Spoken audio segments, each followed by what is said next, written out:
Ladies and gentlemen, welcome back to The Lost.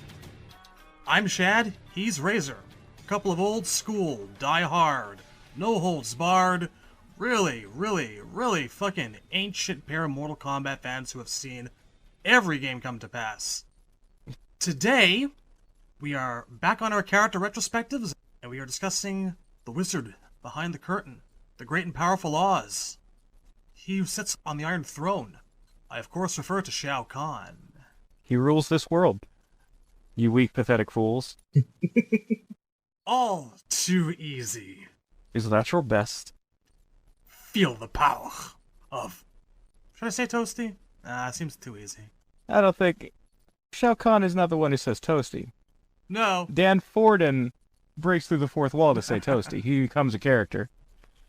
I like to think in an Elseworlds Mortal Kombat, Shao Kahn has just spent far too much time around Johnny Cage and he actually does say shit like that. Have you ever actually sat down and wondered where he learned "you suck"? Because he does say "you suck." I have been wondering since 1995 where he learned the phrase "you suck."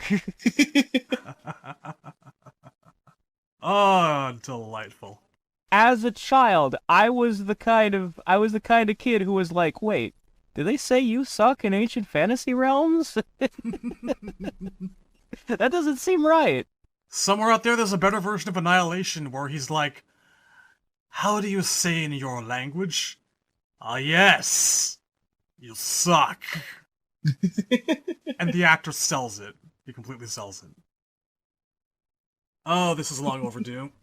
This is our last Mortal Kombat 2 character. After this, we're into 3. I can't believe it's actually happening. I want you to know that I fully expect you to, at completely random intervals, for no rhyme or reason, interject sound clips.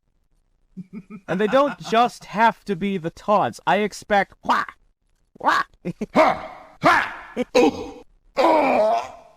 No. So, how hard did he kick your ass the first time you fought him in 2? Oh, God, You know, the funny thing is, in 2, I found Kahn easier than Kintaro. Yeah, he was. But in 3, he's much worse than Motaro. Completely and totally agree. In 2, it was actually possible to kind of stun lock the son of a bitch with, like, jump kicks if your timing was just perfect. And he really honestly couldn't hit you. Yeah, I never mastered the cheesing the AI with jump kicks in the arcade version.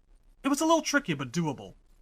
In both 2 and 3, if your timing was really good, you could basically uppercut him out of anything that he did as he got up. Because more often than not, he would just do something as soon as he woke up. More often than 3 and 2. But it was still possible. Like, I've sat there within the last year or so playing MK2 and MAME, and I've just redone battles here and there, and it's surprising how often, like, you can just knock him down, jump right over him, start crouching as he gets up, and just uppercut him out of, like, an attempted swing. He's not that bad once you get around to, like, learning his patterns. But oh man, he's in a 3 the first couple times. Yeah, I mean, there've always been exploits and ways to cheese it. He's no Rugal. On the topic of MK bosses and exploits, I've always found, like, Kintaro, Shao Kahn, more often than not, really easily exploitable once you start to learn their tricks. With Motaro's kind of like, I don't know, all over the place, pretty much. Yeah. But Motaro feels like more like a fair fight, like you're actually working for it. We touched on it in the Kintaro episode, is that when you're fighting that motherfucker, he just cheats. Like, he can latch on a throw in situations where no human would be able to do that, where, like, it's not even possible for the player. The AI just has the ability to do throws in the middle of getting hit. But you know what? As a boss, the guy does his job. He's got the presentation, he's got the attitude, he's still challenging enough. Yeah. He's a fun, satisfying last boss in both 2 and 3. Yeah. Want to talk a little bit about his genesis, the inspiration behind his character, if you will? Yeah. This man wears a lot of samurai-influenced armor. I remember that when MK9 came out, you specifically were really upset about his character design. I was and I still Livid. hate that costume. The thing that's frustrating to me about the Nine outfit is that they constantly show him in a different costume in like pre-rendered commercials and in like the render they used on the website and some of the endings and when they flash back to it in X and 11, he's constantly not wearing the outfit he actually wears in gameplay. And it's the one that's not in gameplay is so much better. You know what? For simplicity's sake, I think that we can. We usually do our like favorite look and favorite fatality. I think that we can both skip the favorite look for this segment.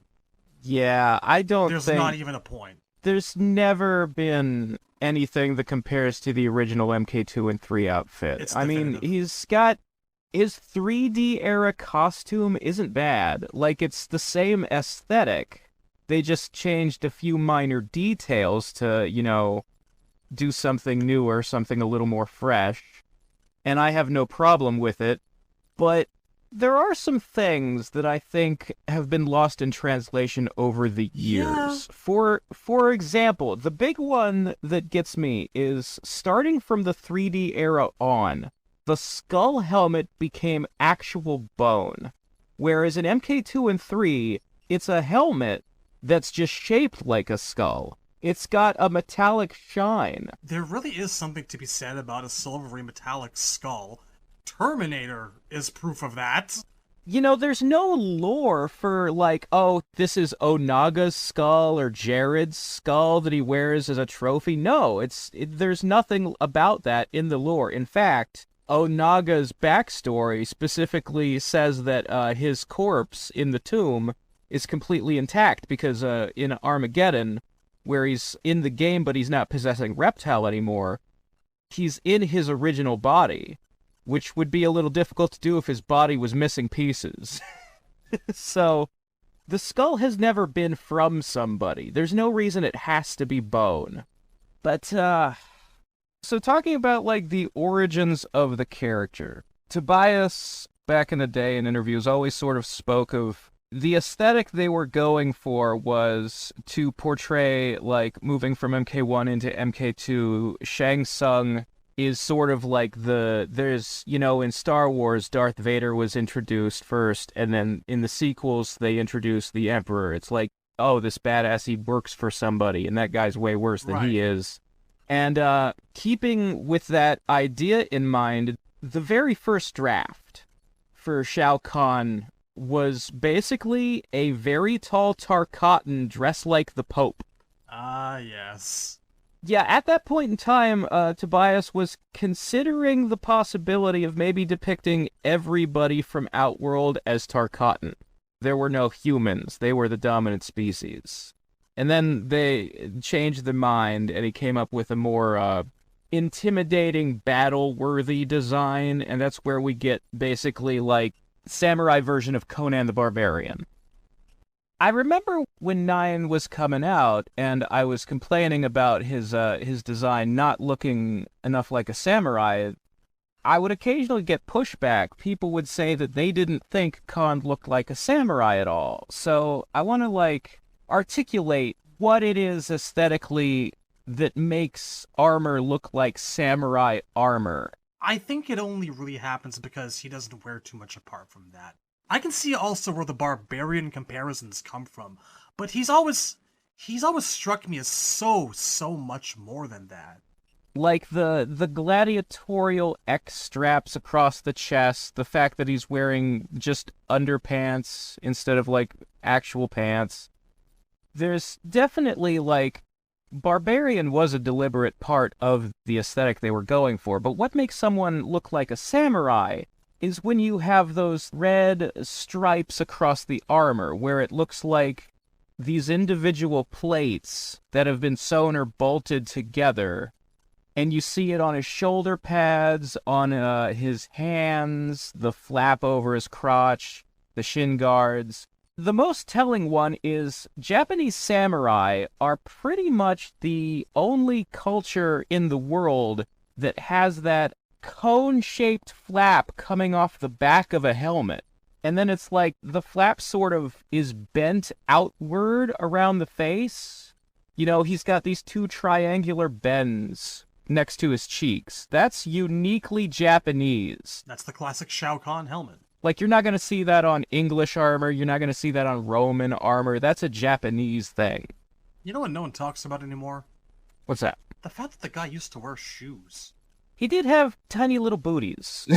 Yeah, he had tiny little booties, and then when the 3D era came along, they're like, nah, it's sandals going forward. And I think that contributed ever so slightly. Well, I have to say, I think the sandals look better. Probably. I'm not really a Aesthetically. booties guy. The sandals definitely fit the barbarian aesthetic, gladiator yes. aesthetic more. And they don't clash with the samurai stuff. They fit in just fine. I'm looking at the two sprite now, and I'm looking at, like, the little booties and the shoes, and they do kind of feel like they were supposed to be kind of part of something else, some other costume. They almost don't quite fit. They're just not noticeable enough to be inoffensive. But yeah, I do tend to agree the sandals are probably a better aesthetic choice. Yeah. So, I always thought they did a really good job, a really strong way of introducing Khan if you, like, are playing Mortal Kombat 2 for the first time and you see the attract mode, the demo screens. I'm specifically thinking of, like, when you get those 4 screens that tell the story, and the first one is old Shang with Goro standing behind him, and there's all these dark clouds. Oh, yeah. And the next shot is Liu Kang defeating Shang with the flying dragon kick. And he shows up in that field of fire. Yeah. The next screen, the first time you see Shao Kahn, you don't actually see him. You see his silhouette. And it's like there's the throne behind him, and Shang is on his knees, and there's a silhouette that you can tell is one of the masked guards from MK1. And it's like this apocalyptic blazing fire for the background. It's a really good way of introducing a character. I really wish that there was a cut scene in motion, like an FMV in one of the games that did it this way, and like Of him coming out of the shadows. yeah, aped this aesthetic with the silhouettes. One of my favorite bits is like, yeah, it's all silhouette, but you can still also see the pinpricks of red light in his eyes.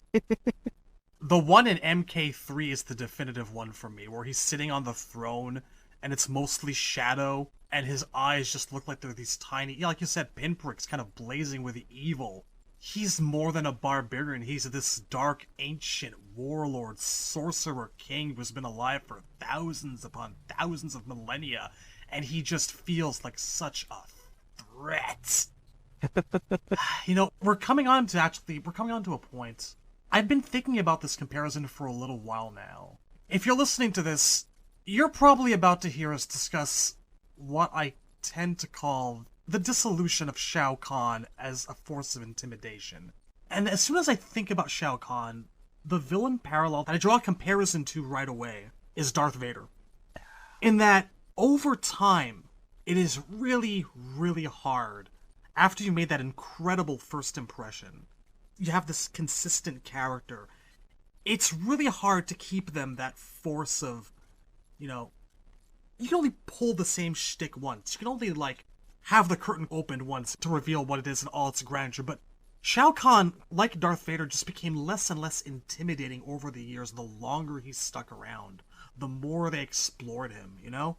I think that's honestly true of almost every villain in fiction that's, like, set up as a huge end boss figure, and then the story continues after their defeat. If you ever see them again, they're never as big as they were. Like, Frieza in Dragon Ball, you know, Galactus is never as threatening as the first time after the Fantastic Four defeat him. Like, part of it is that sort of inflation of stakes that a lot of franchises have difficulty with, where every villain has to be stronger, more powerful, scarier than the previous. And some of it is just, sometimes a character is created to fill a specific role, and once they're defeated, maybe they should be dead. Yeah.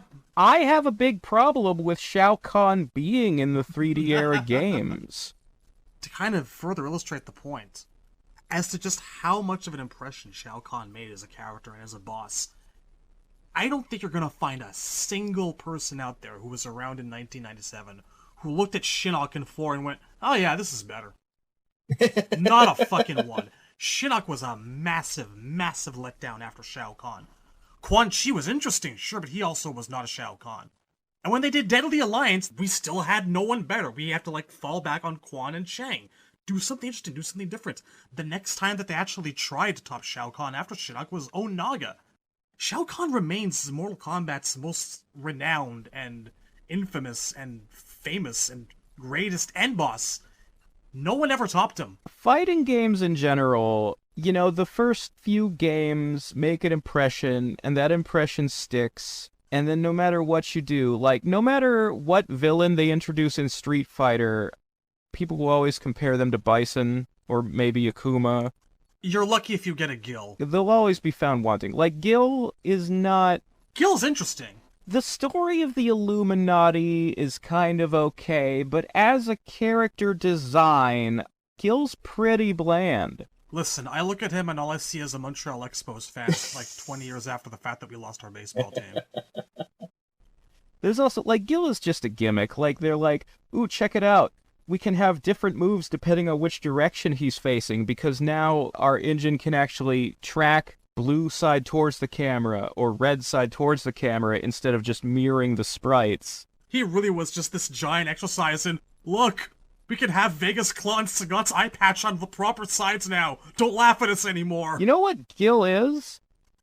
Gil is the technology to get Drawman's hand on the right side of the body that Ed could never get to work right. But, Soul Calibur is never going to be a boss that sticks in people's minds the way Nightmare does. In Tekken, there's never going to be anybody as memorable as Heihachi. Part of it is a nostalgia effect, because a lot of people, you know, get into fighting games when they're young, and then it's like 8 sequels later, and they still think of it the way they thought of it the first time they got into it. You know, like, for a lot of people, we're on Tekken 8 now, but a lot of people are still like, it's the same game it was in Tekken 3. I was actually just today reminiscing over the first MK1 print flyer I ever saw for the home release, which is the first time I ever laid eyes on MK in any way, shape, or form, so cheers to nostalgia. That actually, I think that page was my first MK introduction, the first thing I ever saw of it, too, because it was placed on the back cover of certain issues of Superman during the Death and Return storyline. Yep. And that's where I was introduced to it. I was in elementary school, and the school library was collecting issues of Superman. And that's where I got into comics, and that's where I got into Mortal Kombat because of those ads. It's really a Matrix-like advertisement, isn't it? It's just 8 faces, Mortal Kombat, and very little information apart from that. It gets you intrigued just by sight alone. It's very mysterious. Alright, back to Kahn. So the thing about the introduction to Shao Kahn is that in the very early days, like MK1 and 2, the story, they were still very much making it up as they went. And I mean, like, the fundamental elements of it. Like, Outworld is mentioned in MK1 as where Goro comes from, but nowhere in MK1 do they actually mention that the tournament is fought to decide whether or not Outworld will take over the Earth. In the MK1 lore, like, if you just take that game by itself in a vacuum, the tournament seems to exist solely as, like, as an exhibition competition, like it's fought for honor and glory and prize money. And Liu Kang isn't trying to save the world, he just wants to kick Shang Tsung out of the host chair because Shang stole control of the tournament from the Shaolin Temple. They don't mention that, oh, actually all of this has been to decide the fate of the world until MK2. They built it up slowly. I always really appreciated in the 95 movie the fact that they sort of try to honor the slow build and the mystery elements by never saying Shao Kahn's name in the entire movie. It's just the Emperor. Even when he shows up in the very last scene, they still just call him the Emperor. I really like that, and I think that you need certain tricks like that, you need to be delicate about how you introduce characters because there are so damned many of them and you don't want to Yes. overwhelm the audience. That's the problem that Annihilation had, where it tried to throw the entire roster of Trilogy in the movie at the same time. And the end result is that some of them don't even get their names spoken because they're in such a hurry to just get them in and out of scenes. No, not Cabal and Stryker! Oh god, heavens forfend! One of the best fight scenes in the movie is Jax versus Cyrax, but did they ever actually say Cyrax's name? Nope. I think Sub-Zero says it in a different scene to Liu Kang. Like he says, Smoke and Cyrax were reprogrammed. I'm not even sure he says Cyrax. Maybe he does, maybe he doesn't, but I know they don't say the name Cyrax in the scene that Cyrax is in. Not in the scene where he's fighting Jax, yeah. They don't even mention who Melina is either. No. Katana? You wish. No, we just know that Sonya thinks she looks like Katana, but she's not Katana. Noob Saibot shows up for a cup of coffee. Does he? Who knows what his name is? Is it Noob Saibot or is it just a sentient heap of trash bags? You know what? In the script, it's Noob Saibot. Yeah. I still remember looking at that and leaving the theater and being not sure what that was supposed to be about. My favorite part is that nobody says Shinnok's name until the end of the movie, and he has multiple major, important to the plot scenes all throughout the movie where he's talking to Khan, and he's like, he's Khan's father in the movie. That seems like a pretty important role, but nobody says his fucking name. Alright, back to Khan himself. Guy got a whole lot of unused sprites in MK2, do you know that? Yeah, he has a fatality where he puts his hand through a portal and it comes out gigantic and squashes you. I often wonder about that. Like, it was a little bit strange, but imagine had that actually remained in the game. You know what it reminds me of? In the DC universe, there's lore that Darkseid and the rest of the New Gods are actually giants, and when they travel to Earth through boom tubes, the boom tubes change their size. Doesn't Darkseid have a super in Injustice 2 where he uses his giant form to attack you? I don't remember that game. I try not to. Well, I'm pretty sure he does. But yeah, I wonder if that was like Tobias, because we know Ed and John are DC Comics fans. I wonder if that was where their heads were at when they thought of the idea of the enlarging fist squash. I often wonder, like, what kind of impact it might have made on Shao Kahn as a character going forward if they had kept that, because it's a pretty unforgettable kind of maneuver had it actually remained in. Talking about someone like Shao Kahn or Darth Vader being less impressive or whatnot as we go on through the years, one way in which I've always felt he was kind of diminished was that as time has gone on, there's been less and less focus on his abilities and his powers as a sorcerer. Yeah. And he's become so much more of a hammer-swinging, shoulder-charging knucklehead. Yeah, I've definitely felt that too. It really bothers me. Like, especially in 11, there's like a deliberate effort to portray him more and more with each game as just kind of a dumb, upfront fighter. Like, just a guy who believes physical strength is everything. Whereas when he was first introduced in Mortal Kombat 2, and especially in Tobias's tie-in comic, it was heavily emphasized that he's, a sorcerer. He's the guy that Shang Tsung learned things from. He's a very mystical character. He's a very clever, shrewd, scheming, and plotting character. For all of my issues with MK9, I think that might be about the 15th time on this podcast that I've uttered that exact sentence. One of the moments that I really did enjoy out of 9 was where he fed Shang Tsung to Sindel. Didn't even blink, just kind of snapped his fingers, converted the man into soul energy, and it just happened like that. I loved it both for how ruthless it came across, and much as I hate what it did to Shang, even when you win, you lose, you know? It did feel like 20 years at that point, we'd been told, oh, this is Shang's last chance. If he fucks up again, this is Shang's last chance. If he fucks up this time. You know, it keeps happening, like Shang keeps failing at things, and Kahn keeps just letting him off with a warning, and finally in 9, he actually killed him. It's hard to disagree with it or find fault with it. It's a very, like, Megatron and Starscream sort of dynamic. Yeah. Except Shang Tsung seems to get more power every time. Yeah, that's... The weird thing is, like, Kahn doesn't just let him off with a warning, he juices him up. Which I can almost see the logic of it. It's like, well, maybe the reason you keep failing is because you're weak. Maybe if you were a little bit stronger, you would win. Not so much.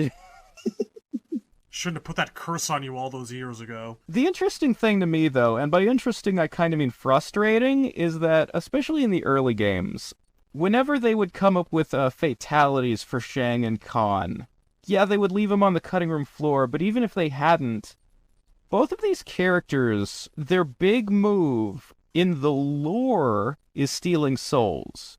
But Shang's cutting room floor fatality in MK1 is not stealing your soul. It's cutting your head off with a sword. With a fucking katana. And Shao Kahn's fatality on the cutting room floor in 2 is not stealing your soul. It's crushing it with a giant fist. It just seems odd to me, like you've got such an obvious one right there waiting. Steal the soul, that's your fatality, but no. But how do you make it... How do you set it apart from Shang Tsung, though? Because that's kind of already his biggest identifiable trait. I mean, if it was me, I'd have him with a bare minimum of effort using one finger, Frieza style, kind of point at the guy, have the guy twitch, and just kind of dissipate into, like, soul energy instantly. Make it look much more effortless than Shang Tsung could ever do it. Well, you know what I've always appreciated the cleverness of is Shang's soul steal in MK3. He doesn't actually get the soul. The soul flies off into the sky because the MK3 storyline is all about Shao Kahn is sucking up all the souls on Earth. So if Shang makes your soul leave your body, he can't even have it. It flies off to join the Soulnado with the rest of them. In a perfect retelling of MK3, whenever that guy was on screen, whenever Shao Kahn was on screen, I would probably just have souls flying into him like every 2 or 3 seconds during a fight. Be great. That would be kind of neat. Like, there's a bit of a missed opportunity. Like I guess the concept is that all the stolen souls are being kept in storage in the Soul Chamber stage, and theoretically Shao Kahn goes there periodically, like getting snacks out of the fridge to charge up. There's also the soul cages that were supposed to be part of the Pit 3. Yeah, those floating light fixtures in the Pit 3 are actually more storage space for souls. He clearly can't eat it all at once. He's got to take it in little by little, otherwise maybe he'll blow up or something. Well, that's what he does when you beat him in 3. He loses control, and all the souls start shooting out of him like laser beams until he explodes. Other MK2 sprites that were unused. The grab and smash he had in Trilogy was in the moveset since 2, but wasn't used. So was that little overhead hand smash he does as part of like one of his 2 auto combos. And he had a sideways hammer swing that was never used for anything. It's exactly like the ones you see in MK4. Oh yeah, I wonder if that's where they got the idea for the spin attack that he ruins your shit with in Shaolin Monks. When you get to the point of the boss fight where his helmet is broken and he just starts spinning. Oh, the worst. Just the worst. Interestingly enough, as part of that sideways hammer swing sprite sheet, there's a little bit of soul energy as its own separate sprite, which seems to be trailing from behind the hammer. So they had the idea for, like, his hammer leaving a green trail behind it, almost from his inception. Yeah, the interesting thing is all of his moves have the green energy trails, which you would assume is because green is the color of souls. But until the 3D era, his shoulder tackles, the afterimages weren't green like Johnny Cage, they were white. I was wondering when we come to this, and I gotta say, I always did kind of prefer the white after trails. There's something about it that makes it seem like a cut above what people like Johnny and Nightwolf are capable of. it doesn't feel like he's just channeling soul energy. It just feels like he's bleeding pure power or something like that. And of course, later on, he would just kind of, depending on game to game, either just leave green trails or not do much of anything at all.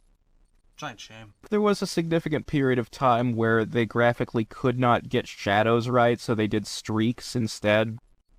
But yeah, I do miss the white shadows. I always liked them. Yeah, I could kind of see that, like, because white light is, like, brighter and hotter. I could kind of get it. But for me, I prefer the sort of everything falling under a single umbrella, the consistency.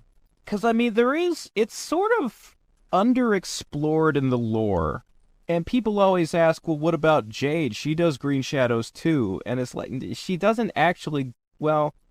She glowed and smoked. Yeah, she originally didn't do shadows. In, like, 11, they gave her shadows, and it doesn't really make sense. The thing is, so, Shao Kahn, Nightwolf, and Johnny Cage theoretically have very similar moves because they're using the same kind of magic. Like, Shao Kahn is using stolen souls. Nightwolf is calling on the souls of his ancestors from the spirit world, and Johnny Cage is calling on the souls of his ancestors from the spirit world. So they're kind of doing the same thing, and that's why in MK2, Shao Kahn's definitive attacks were the shoulder tackle with the after images, and he would make a javelin out of green light and throw it at you. One of the things MK11 really made me happy by doing was bringing that javelin back. I always loved that javelin. They did change the javelin into, like, a physical object that he summons like his hammer. It's because of the whole gear system. He had to have 3 objects, so they cited helmet, hammer, javelin. And I don't like it. I do wish it glowed green more. I've always liked the javelin being a Green Lantern-style light construct. Because that, again, ties it in with the fact that him and Nightwolf are technically doing the same kind of magic. Nightwolf can make multiple different kinds of weapons out of soul energy. You know, the bow and arrow, or the tomahawk, or the hunting knife. And Johnny Cage, because he's untrained and sort of undisciplined with his powers and doesn't really know how to use them, he's just doing it by instinct. That's why he just throws orbs. Like, he doesn't know how to make shapes out of them. And I enjoy that sort of the connection there, like the look of this is what someone who's really, like, studied and trained can do with it. And then here's Johnny who's just winging it. Just throwing balls of juice. I don't particularly mind the fact that it's no longer just a construct, because I give him the fact that you can see him create out of soul energy. But if it were me, I would still have him toss a javelin that does bleed a little bit of green as it flies. That's my only real complaint about it. As far as the shadows go, though, behind him, I think the thing I miss about White Shadows is that they just made him feel so much more powerful than, like, Johnny ever was, and maybe if, like, the shadows behind him in 3 Onward or future games, if they were, like, crackling greenish black, if they gave this impression that he was just really burning through them at an alarming rate, like abusing them somehow. I want his charges to feel like something way out of Johnny or Nightwolf's league, you know? That's what I'm saying. I can see that. But, I mean, my thing with the javelin is just, it's part of a bigger displeasure with the concept of gear. So many characters in 11 have items that are completely unnecessary or even, like, in the way aesthetically or don't make sense. And I think Shao Kahn having, like, a physical javelin is just, like, an unnecessary thing to fill a slot in this gimmick they came up with for the game. I think we're on record as being against gear generally. Yeah. So, like, if he was just, you know, throwing energy javelins like in all the other games, that would look better to me. And another thing that I like about, like, energy javelins, and this also applies to Nightwolf's arrows, is I really sort of enjoy the visual effect of when a character has been impaled by one or even a series of them. And they just kind of stick there? Yeah, they linger on for a little bit before they fade away. And it's like, we got to see, they did that to cool effect with Raiden's death in Battle of the Realms. So, like, there are just cool aesthetic things you can do with lantern construct style weapons that you can't really do with a metal one. Oh, here's a special move of some sort that we almost forgot to mention. On the topic of unused 2 sprites, the guy had a clap that never got used in anything. Yeah, they never put that in, which is a shame, because I'm on record as being a big fan of Hulk clap style moves. Like, that's one of the things that I always liked about Su Hao, is that he was the first guy to actually have a Hulk clap as a move in a game. I was about to say, I wonder if that's what they initially planned to have him do, like blow you away with wind. I wonder if, because in Su Hao's move list, his moves are named after other characters. They called it the Kahn clap because when they were in the concept art phase, like his pre-production name was Kublai Khan, which is the name of Genghis Khan's son in real-world history. So, like, they probably weren't actually ever going to name him Kublai Khan. It's just like ketchup and mustard. But they kept the reference, and I wonder if they named it that, like they called it the Khan clap because they remembered that Shao Kahn was at one point going to have the clap. Maybe. Because his other move is called the Cyrus Stomp, and that's a reference to a character from The Grid. God, that's an obscure one. Yeah, who got that one? I only knew it because I read it on the internet. I didn't play The Grid. Dear NRS, you want to know what project to do next? Grid 2. Grid harder. They should just let Ed make The Grid too. Like, he needs a break from fighting games. The poor guy has been doing the same stuff for 30 years. Don't feel too bad. He's rich. Yeah, he is.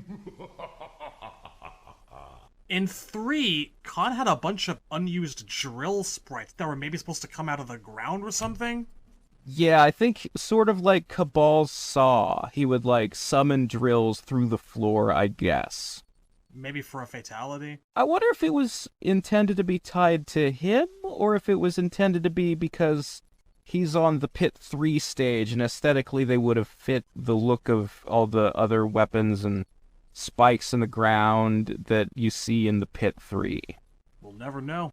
In terms of moves that he actually has, so in MK2, the only 2 moves he had were the shoulder tackle and the javelin. When you get to MK3, they took out the javelin. And they gave him the fireball. Yeah, he could shoot a ball of green spiky light out of his face. We've talked before about whether or not we think that's coming out of his mouth or his eyes. It could go either way. He is kind of screaming when he does it, like, so it could be coming out of his mouth. I think it would look cooler if it was his eyes. The thing that always stuck with me about it, more so than anything else, is the fact that the sound effect for it is the sound of photon torpedoes in Star Trek.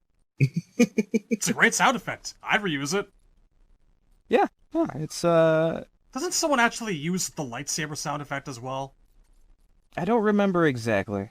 I feel certain that there are multiple Star Wars effects that are used in the series. I wouldn't be surprised. I'm just not remembering them right now. I'm sure there was, like, a lot of sound effects in the game probably came out of, like, a stock folder. Like, you buy a CD of stock sound effects. Totally. They're all, like, public domain and that kind of thing. I don't know. I always just like the aesthetic of the photon torpedo.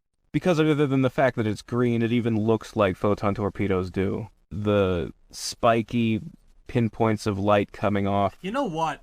Because I remember that we had a conversation about this. I've gone to good old MK Warehouse. Thank you, Murdering, for existing. And all you do. And I'm looking at the projectile right now. In its various sprites, the amount of spikes that's there protruding from it really seems to alter. And some of them definitely seem to be giving the impression that maybe they're in the background. It's tough to say. Yeah, a couple of them do look like maybe there are 2 fireballs, like one behind the other. Maybe that's an argument in favor of them coming out of his eyes instead of his mouth. His face is also, like, really straightforward looking at the guy. I tend to think eyes, honestly. Anyhow. What else is cool? I miss him having a scepter, too. I love the scepter he holds while he sits on his throne and watches you. Yeah, I don't think they named it until MK Mobile. They call it the Blood Scepter. Of course it's the Blood Scepter. I mean, it's red, why That not? looks kind of orange. But whatever, half of everything is made of blood in Outworld. What is the slaughterhouse even for? Slaughter? Yes, but what? Where's it going? What does factory make? Blood. Where's it go? Blood.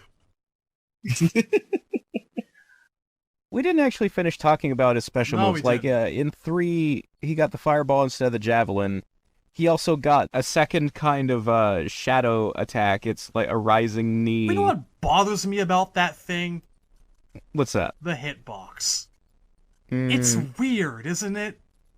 Yeah, it's not quite ever where you think it is. Like, when it hits you, I almost feel like it tracks you as you come further in towards him to make sure you can't jump over.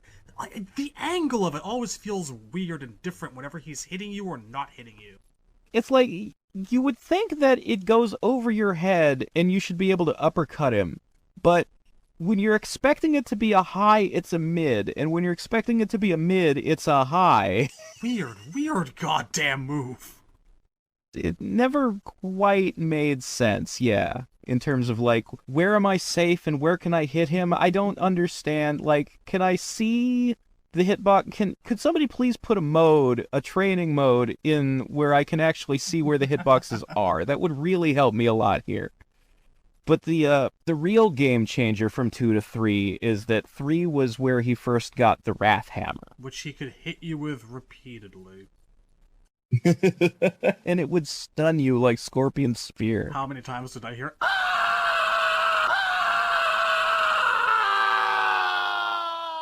Oh god, the loudest goddamn scream in the game is when you get hit with a hammer. So annoying!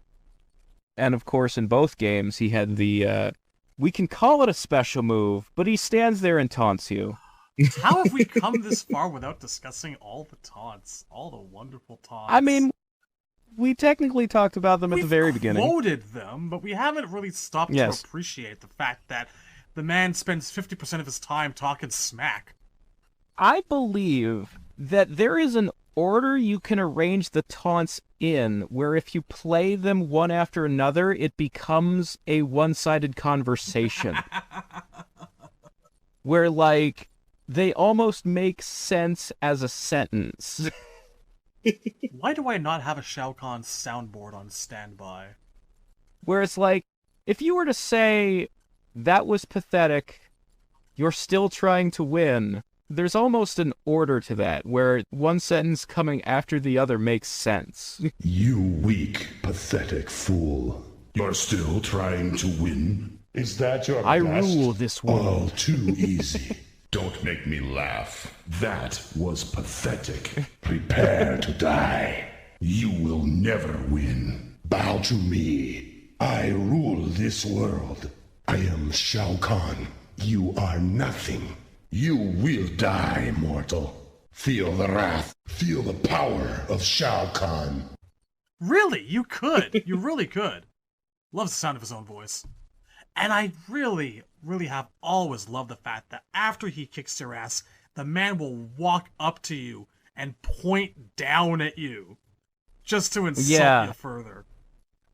Yeah, his win pose actually takes into account the fact that you're lying on the ground when he points at you. You know, that's my favorite thing about, I guess, being defeated by Shao Kahn is, in Mortal Kombat 3, because they actually thought about the fact that Kahn is the announcer. When he wins, he doesn't say Shao Kahn wins, he says, I win. No other game in the franchise has that, which is stupid because other games of the franchise do have the boss as the announcer. Shang Tsung is the announcer in MK1. It's a huge missed opportunity. The voice of the announcer from MK4 all the way until versus DC Universe is Quan Chi's voice actor, with the fucking machine filter to make his voice deeper that they use for Quan Chi. the announcer is Quan Chi. It's not just coincidentally the same actor. It's literally Quan Chi. But Khan in 3 was the only one who said, I win. I feel like that's a missed opportunity. They could have had so much fun in X if Shinnok was just talking smack during rounds. In 11, you can pick the announcer, but I'm pretty sure that other than Johnny Cage having, like, unique, jokey things to say about each character on the select screen, they don't really do much with it. You would think if you pick Chronica as the announcer and she beats you, that she would say, I win. Nope. But nope. I can't believe they had Kerry Tagawa and they didn't do an announcer pack with him. What the hell?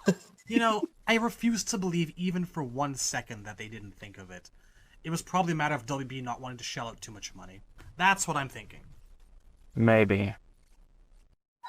I mean, I'll cut them just a little bit of slack because the last DLC was made during COVID. But, I don't know, we've talked a lot about costumes and moves and aesthetics. Well, we'd be remiss in going forward and not discussing the fact that they did give him a fatality. In Trilogy. The N64 version of... Yes. And it was not a particularly good one. Isn't it just he pounds you into the ground with the hammer? And then he pounds you in the ground again and you explode. Yeah. Very much a last-minute reuse To be of fair, sprites. we have seen this one reused in games since. They often add the touch of once he's got you neck deep, then he plays golf with your head. Much better use of it. Yeah, but it has been in multiple games, and it's probably a little played out by now.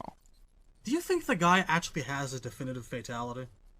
If he did, I think it would be that one just because it's the only one that's recurring. Well, you know what? We're getting ahead of ourselves. It's usually the thing we do at the end of these things. I almost feel like we're dancing around talking about story Yeah. because Khan kind of didn't have one for quite some time. He didn't. He was just the Dark Dread Lord Emperor, and...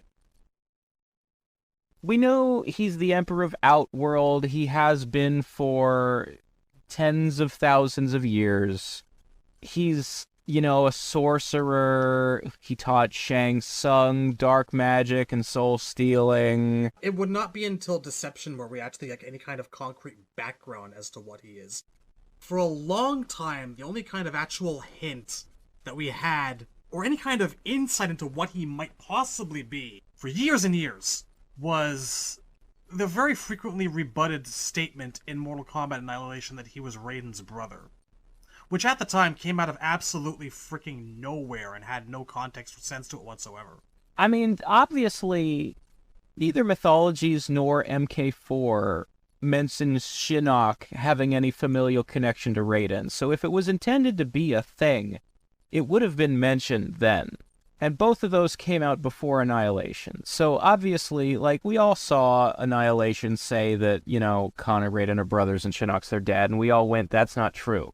That's impossible. The movie was not revealing something, it was making up its own shit, and we all knew it.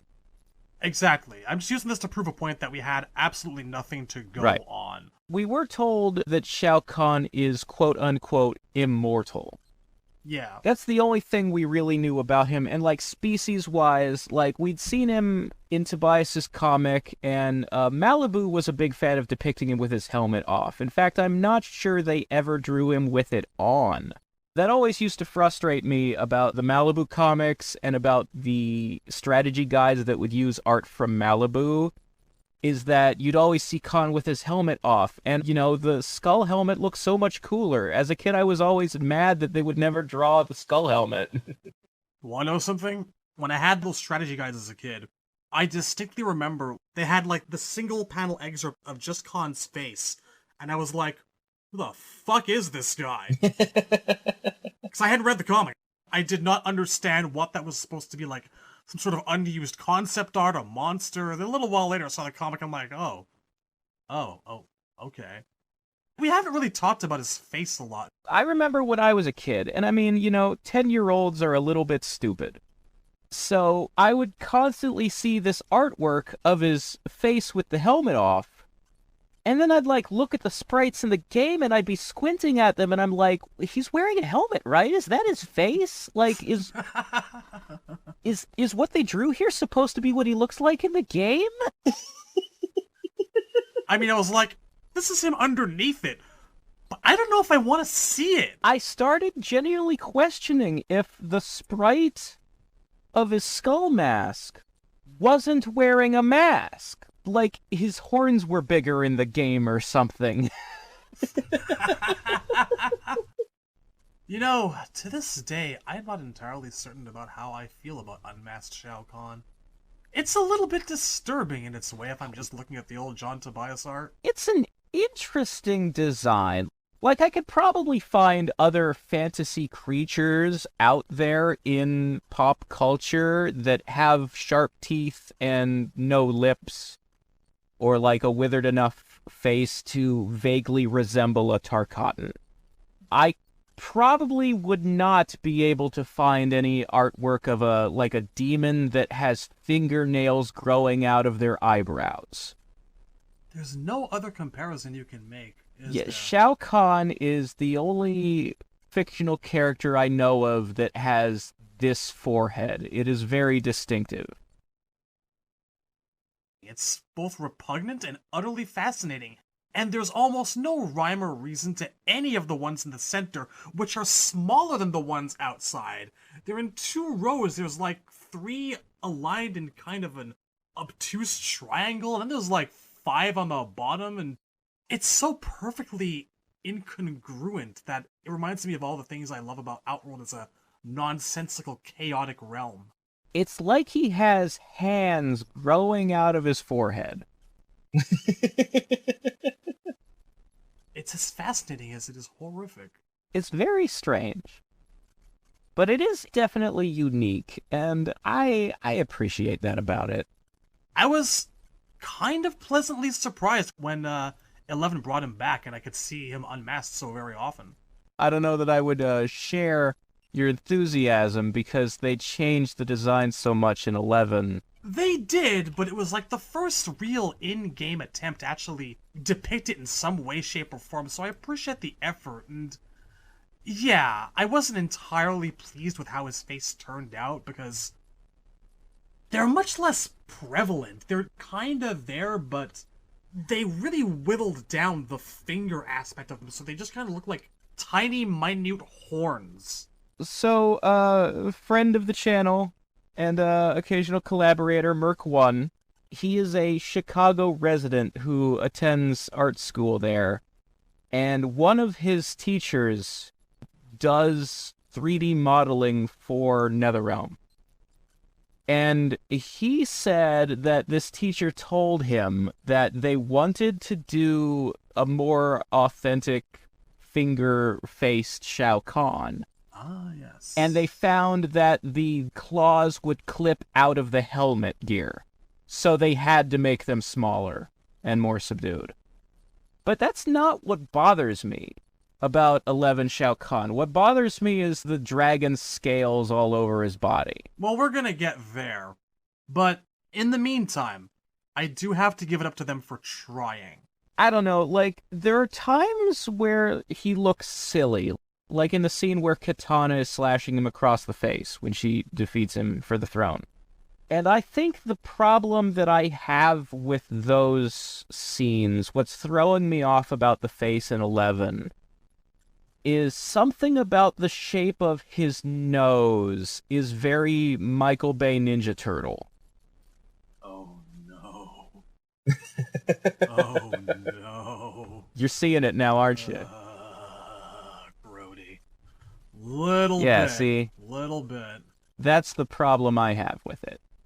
But yeah, I always found it amusing when Shaolin Monks came out, and there's the cutscene where he gets hit in the face with his own hammer and the helmet breaks off. A lot of people on the internet reacted like they were seeing his face for the first time. Like all these years, his face has been a mystery, and they've been waiting to see what's under the helmet. And then it happened again when 11 came out, where people who hadn't played Shaolin Monks were like, oh, we're finally getting to see what his face looks like under the helmet. It's like, we saw his face in 1993. Where the fuck have you been? It just goes to show how few people bother to check out either concept artwork or the older games the further on you go. Well, it's like I said, every single strategy guide was using the Malibu art. You could see him unmasked more often than you could see him masked. There have been busts by Psycho Collectibles, and there have been statues of him unmasked. It's not like it's any kind of big secret like Noob Saibot's face was for years and years. They were never hiding his face. It was never a mystery. But I guess if you haven't seen it, then it's new to you. Well, I urge everyone to check it out and stare at it until you get uncomfortable. I guess the reason that I brought up his face in the first place is that he's the only creature in all of Outworld that has it. Like, he's clearly not a member of another species.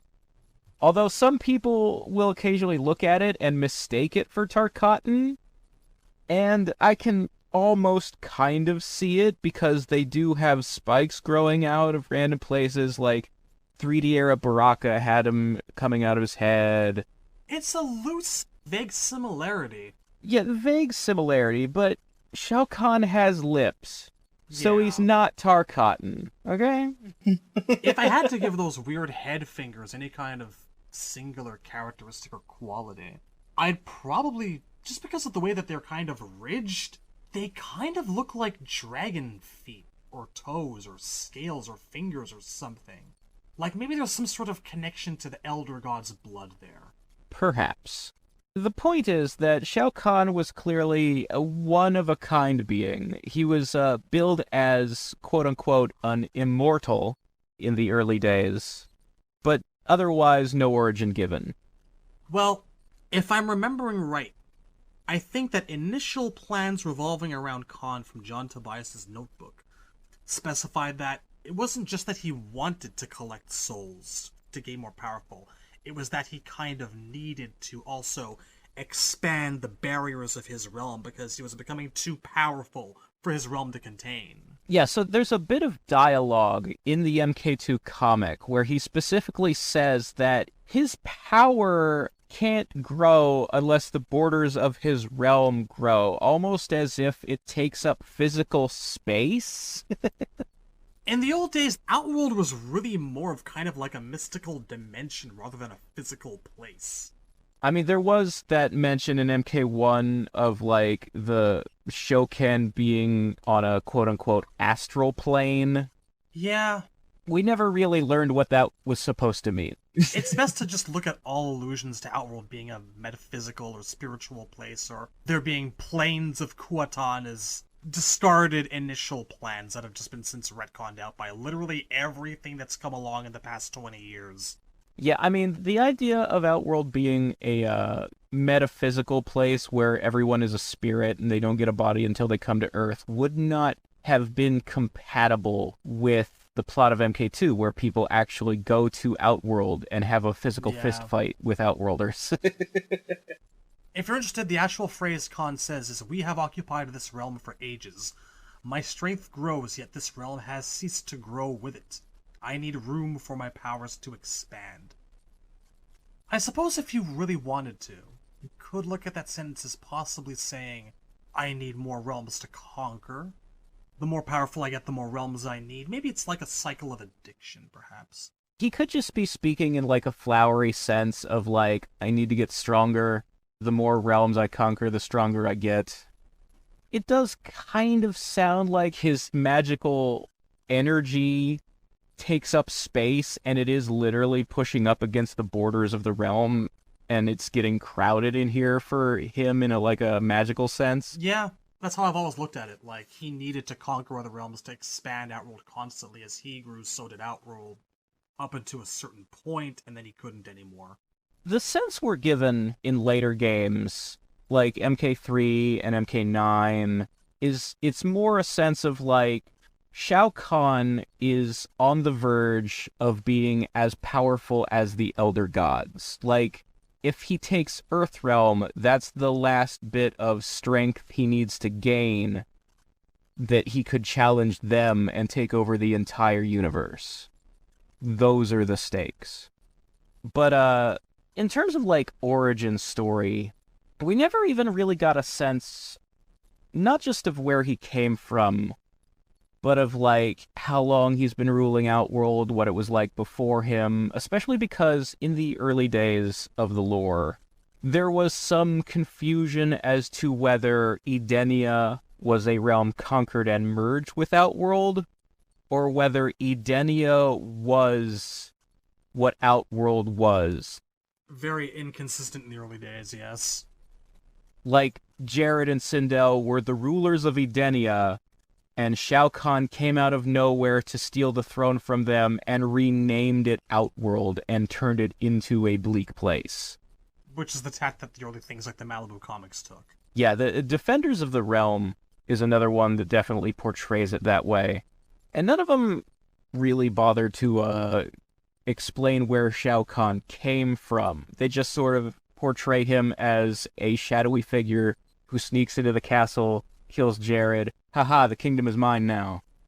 The one thing that they did explore in MK3, or at least that Tobias would say in interviews for MK3, we got some emotional motivation in terms of, he explained that Shao Kahn actually did have feelings for Sindel. She wasn't just a trophy wife or a means to an end.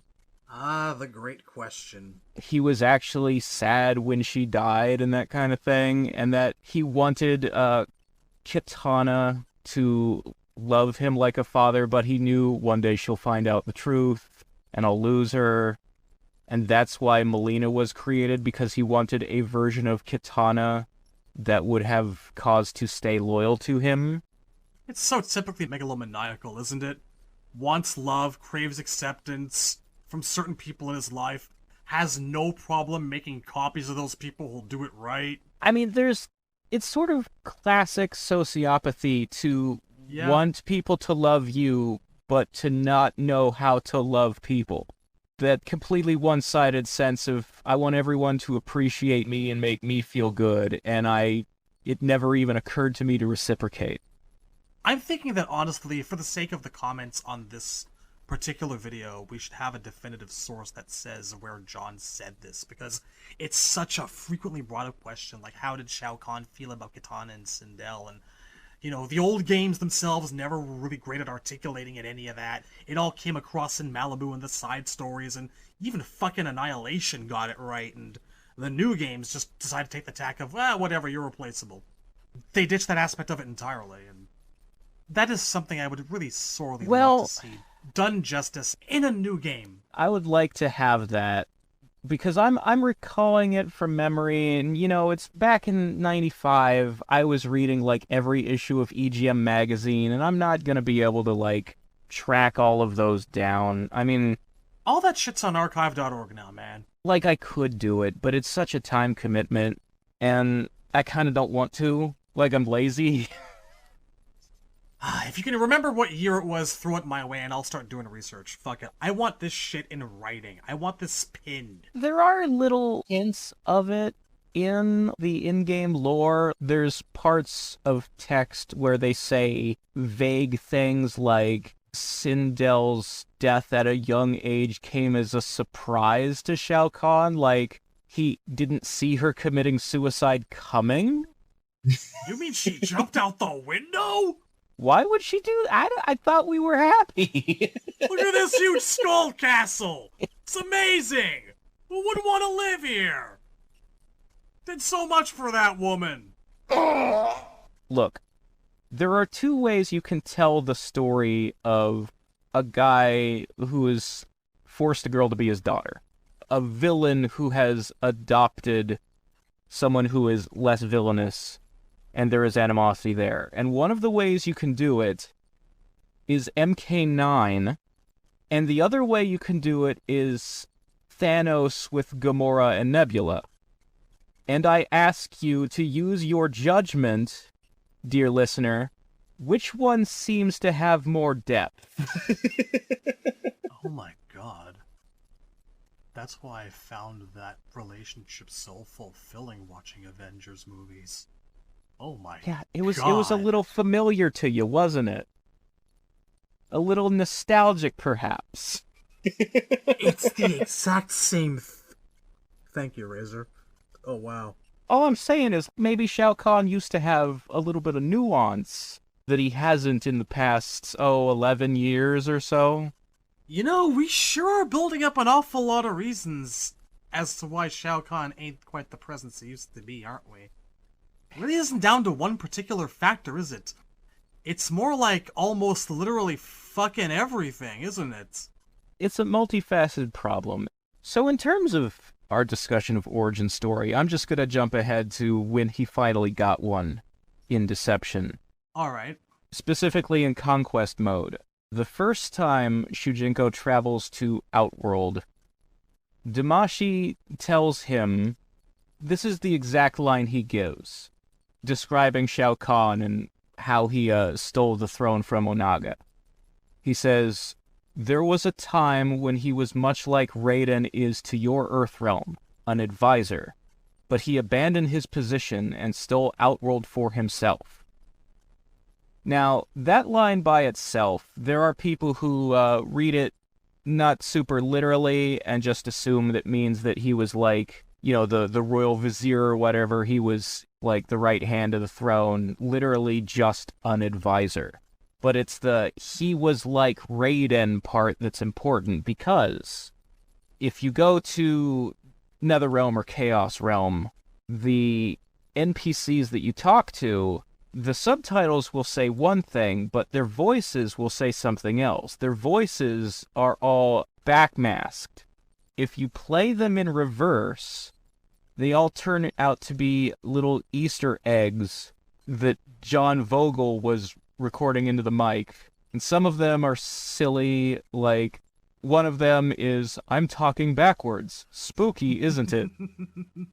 Bless John. One of them is, it is said that John Vogel is a genius. Humble is his middle name.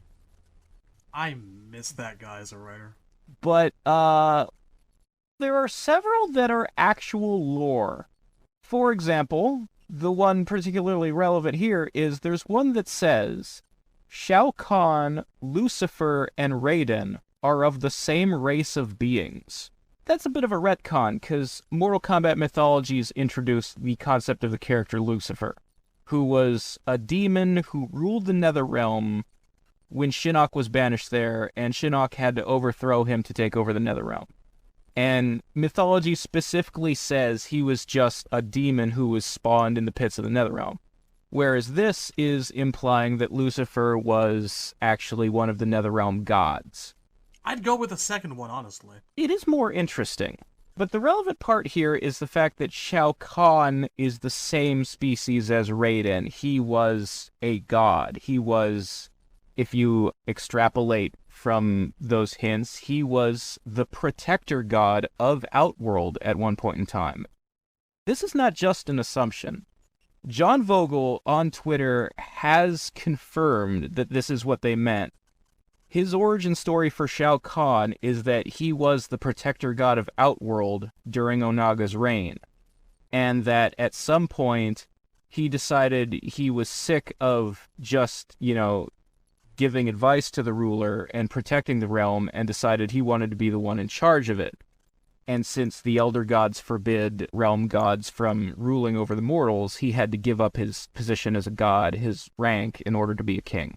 But has retained immortality, so he still doesn't age, doesn't get disease. The gods can be killed, although they also established in Deception that when a god dies, they reincarnate. I don't know if Shao Kahn can still do that, or if he lost that along with his title. This kind of origin story for Kahn really gives a lot of credence and grounding for Raiden repeatedly going dark and deciding, yeah, if these people can't fucking protect Earth, I'll goddamned well do it myself. It makes it seem like the spawn of the Elder Gods are much more inclined to be easily corrupted. I think that's why they introduced the idea that Khan was a former god, is because they were trying to deliberately draw comparisons between Shao Kahn used to be X and he went bad, to the fact that Raiden is turning dark. They were trying to say the same thing is happening to him. Now, we don't know exactly why Shao Kahn decided, I'm tired of being a god, I'd rather be the king. I want to, take direct control. Let me give this an additional bit of context, because they never said what Khan was the god of, but there is a line in the female chameleon's bio in Armageddon about Shao Kahn. It was as if he fed on combat itself.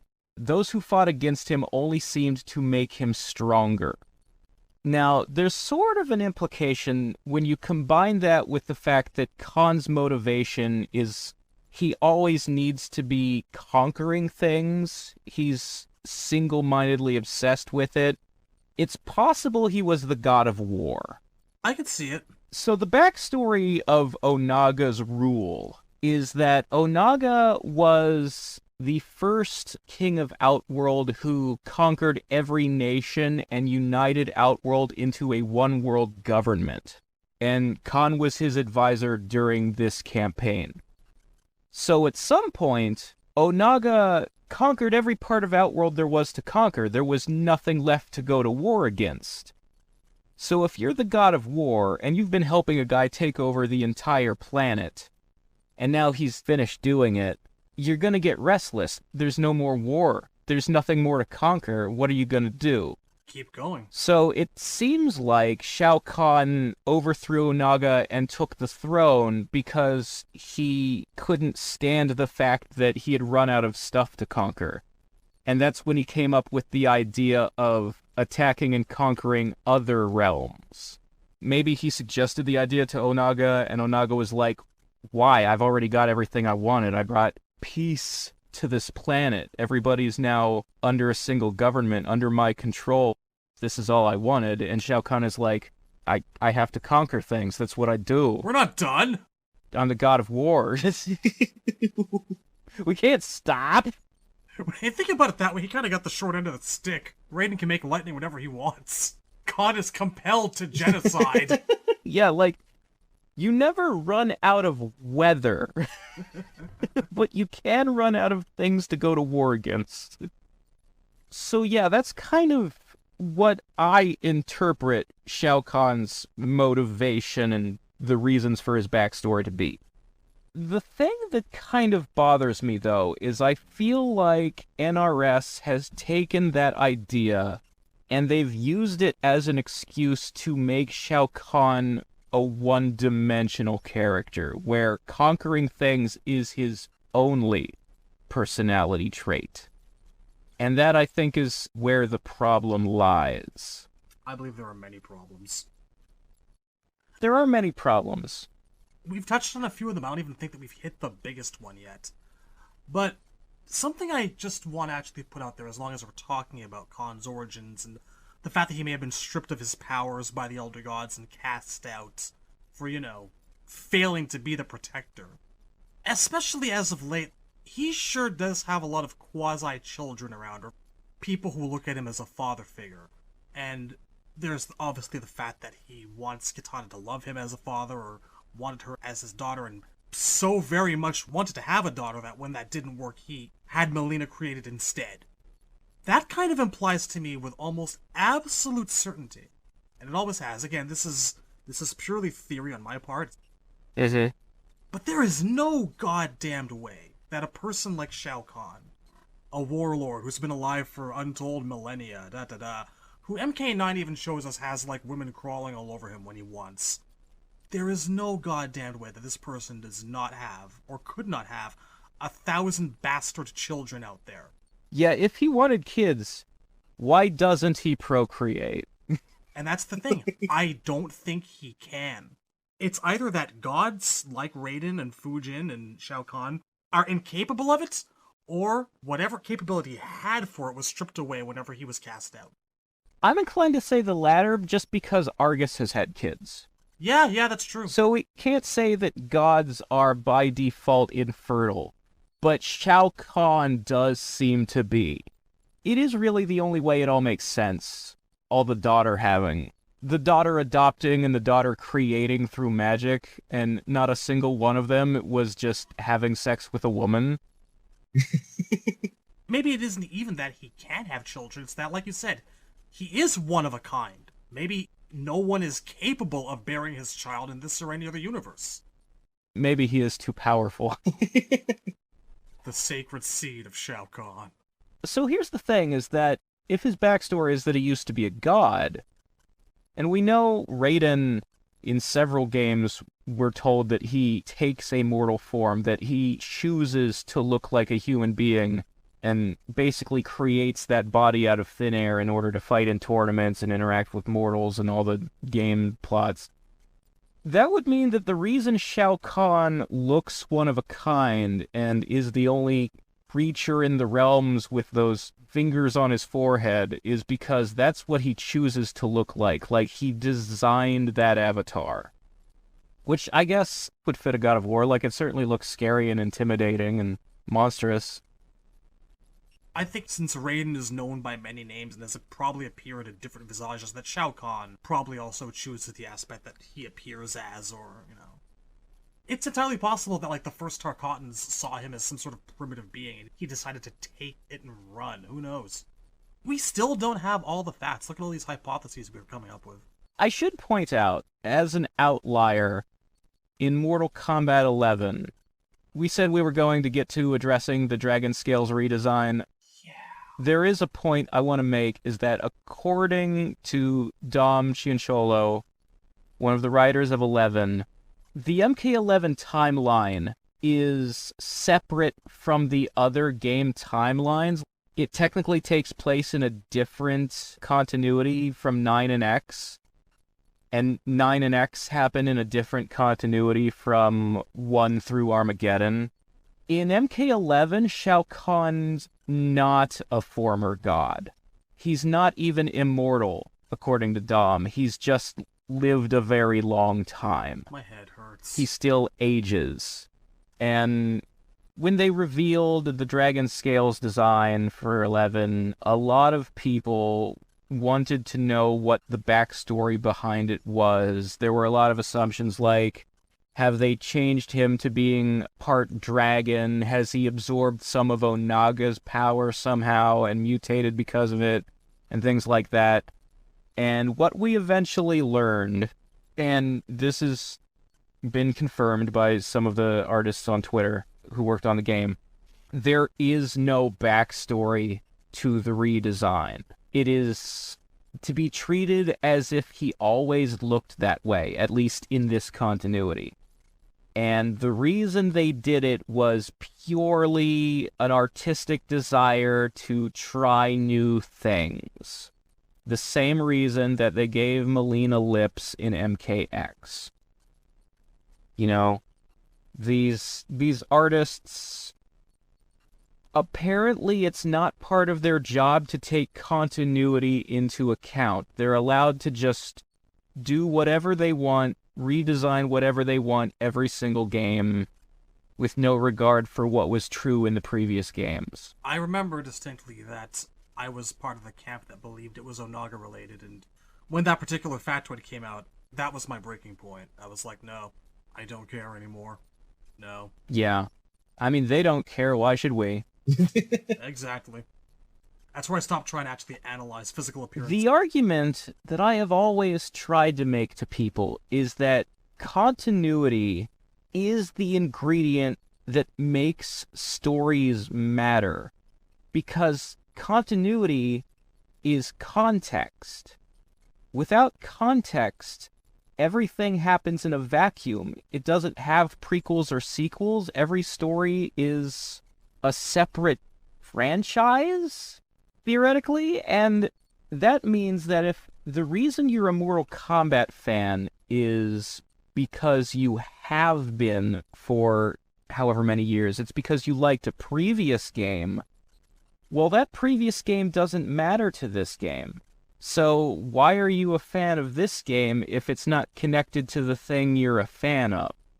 When you say Shao Kahn in 11 has a different backstory and he's not a former god of Outworld anymore, and you say Shao Kahn has had a graphical redesign and now he's all covered in dragon scales where he never was before, how much can you change before he's not Shao Kahn anymore? Shipathesius terms. Because his personality isn't really Shao Kahn anymore. His look is only very vaguely similar, like he has some red samurai armor and a skull mask. That's about it. Everything else about him is different. From the way he talks, to the way he fights, to his storylines, to the way he interacts with characters that he used to have connections to in previous games. How much can you change about someone before they're not the same character anymore? I try to not think too hard about their rationale. They're consistent in not giving a crap about things, but these statements, like, this is a different continuity, and Chronica's rebooted the timeline so many times that that's why things are different, they're all off-the-cuff statements to cover up for the fact that they don't try to keep in continuity with things that happened before. They just do things. There's a point where it's about the core aspects of the character. Like, at least when they write Scorpion, they know he should still be a guy who struggles with rage and thoughts of revenge. Okay, like, the core of Scorpion has never changed. The core of Sonya and Johnny have never really changed. Like, there are certain characters that they know what they're doing and they get it right. But Shao Kahn used to be a clever Dark Lord wizard who would plot years in advance with magic rituals to trick Raiden and backdoor his way into conquering Earthrealm. And now Shao Kahn's personality is, if you can't win it in a fight, then it doesn't count.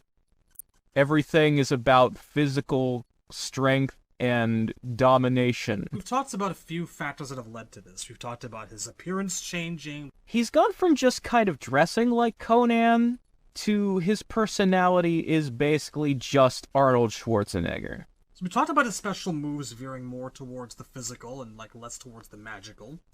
We've talked about his appearance becoming more and more barbaric and less influenced by samurai and that kind of traditional aspect look. And we're going to get out of story here again for a second. Okay. But there is one thing that I think has changed so much over the passage of years. Had it remained the same and everything else that we've talked about been different, I think that we still might recognize the guy for who he is, and it could have influenced so much and kept so much consistent. And that is the voice of Shao Kahn. We haven't talked about this at all. That's true.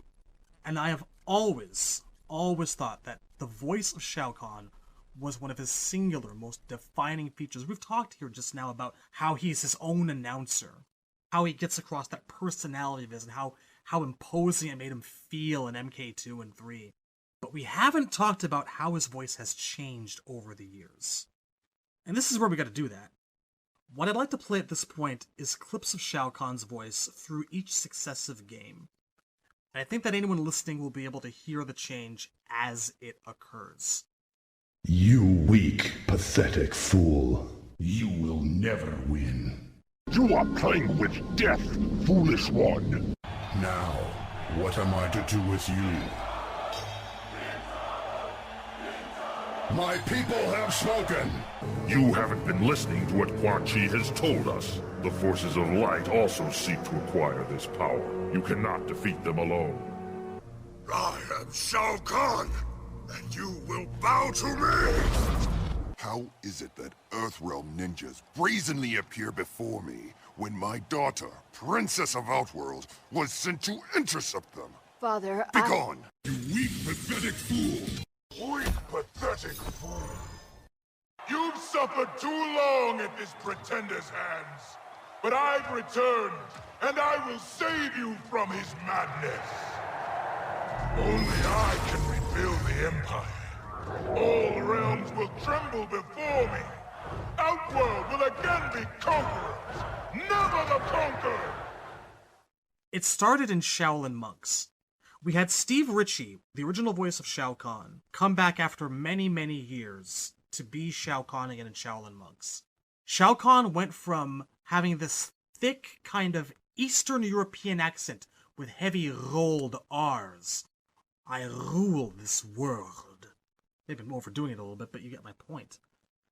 But when Shao Kahn first started talking in Shaolin Monks, and Steve hadn't done that voice in a long time, and it was maybe his first time actually doing sentences for a long time. I don't know what prompted the change. I'm not certain anyone knows. But that's when Shao Kahn's voice started getting a little bit raspier, a little bit more gravelly, less sophisticated. And it's never been the same since. The voice that he used in Shaolin Monks became the template for everything that followed, and I feel like it's kind of degraded game by game by game. Incidentally, I don't count deception in this because, as we all know, those voices were recorded by anyone in the office that they could grab and pay in a sandwich. I also think there's an element of it of, like, there's definitely, like, a reverb filter of some kind on a lot of the voice clips in Shaolin Monks. You listen to, like, the Scorpions Get Over Here in Khmer clips, there's an echo to them that's not necessarily there in other games. There's always a little bit of trickery. Yeah, there's always, like, Shaolin Monks was made by the San Diego Midway Studio, which was headed up by Sean Himmerich. That was his first MK game, and then he went on to move to Chicago and be a producer on the mainline games.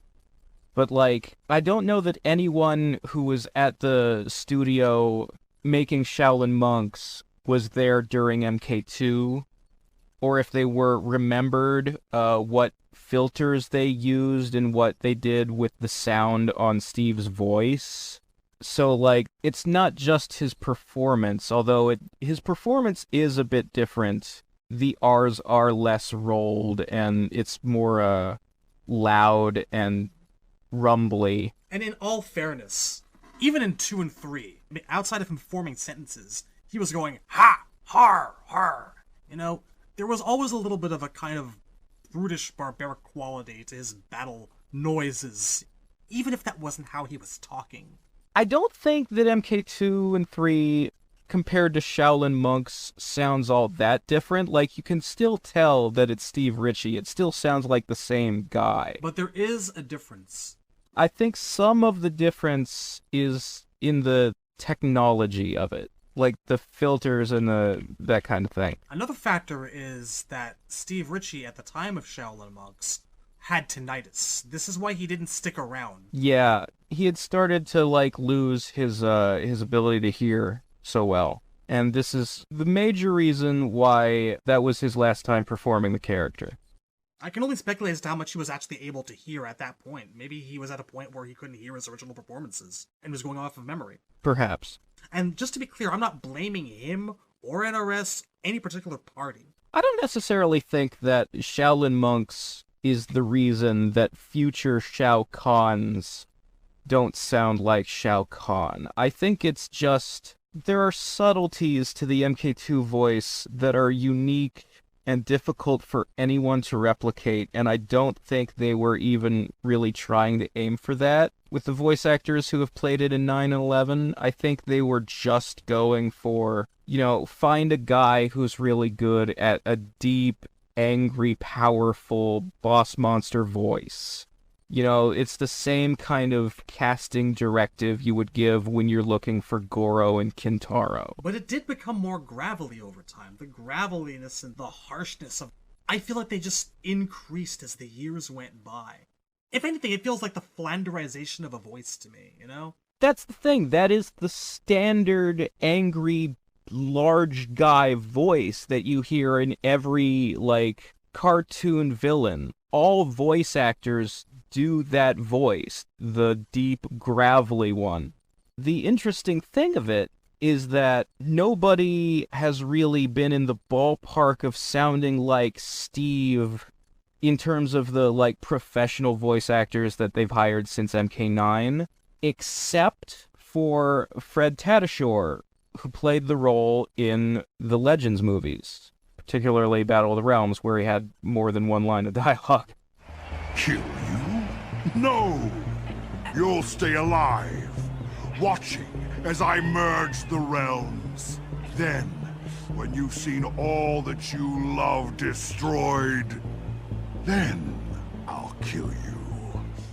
Yeah. He is very close to Steve. I think he's the best voice actor who's done it since Steve, and it's interesting that nobody tried him in the role until the Legends movies, because Fred Tatasciore is a big-time famous voice actor who gets the same amount of work as, like, a Steve Bloom or a Nolan North or a Troy Baker, and the thing he's most famous for is playing large, angry monster-type characters. Like, one of his most famous roles is he plays the Hulk in most Marvel animations. It's a surprise that it's taken this long for somebody to try him in the role of Shao Kahn, and what a coincidence, he fucking nailed it.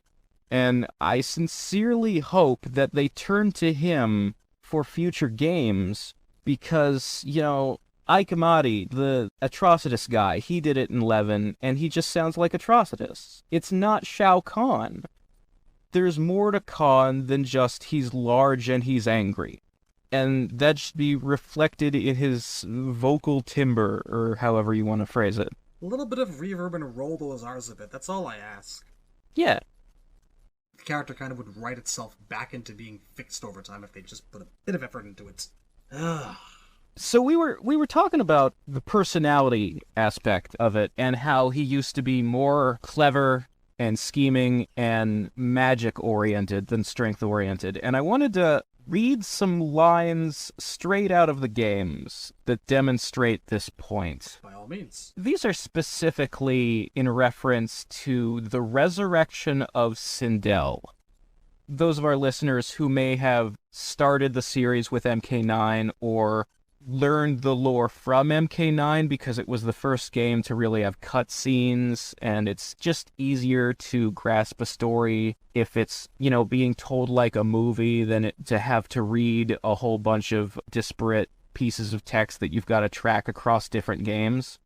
So I understand a lot of people, they got their basic grasp of the story of MK1 through 3 from watching 9 story mode. Some people think that the Transformers as told by Michael Bay is more digestible than the comics, yes. Sorry. I'm not saying that everyone would necessarily believe 9 was the best version. No. It's an extremely common entry point. It single-handedly revitalized the series. Yeah, it's an entry point. It's a good primer, a good way to start to grasp what's going on. 9 presents the resurrection of Sindel as though, after they lost MK2, they were sitting around going, well, what do we do now? We can't conquer Earth. And then Quan Chi showed up and said, I can raise the dead. If I raise Sindel for this and this and this reason, it'll let you invade. That's not how it happened in the old timeline. In the old timeline, raising Sindel from the dead was Khan's idea. And he came up with the idea long before MK2. It was a contingency plan and always was. Here's the evidence. First, I'm going to read a section of text from the backstory of MK Mythologies. This backstory text was located in the game's instruction manual and on the game's website. For those of you just joining us, the Mythologies instruction manual is a small series Bible. Own one. Even if you don't own the game, go get a manual. It is, in fact, the largest repository of Tobias's explanations for the backstory of not just the game, but stuff about Outworld and the origins of the MK tournament.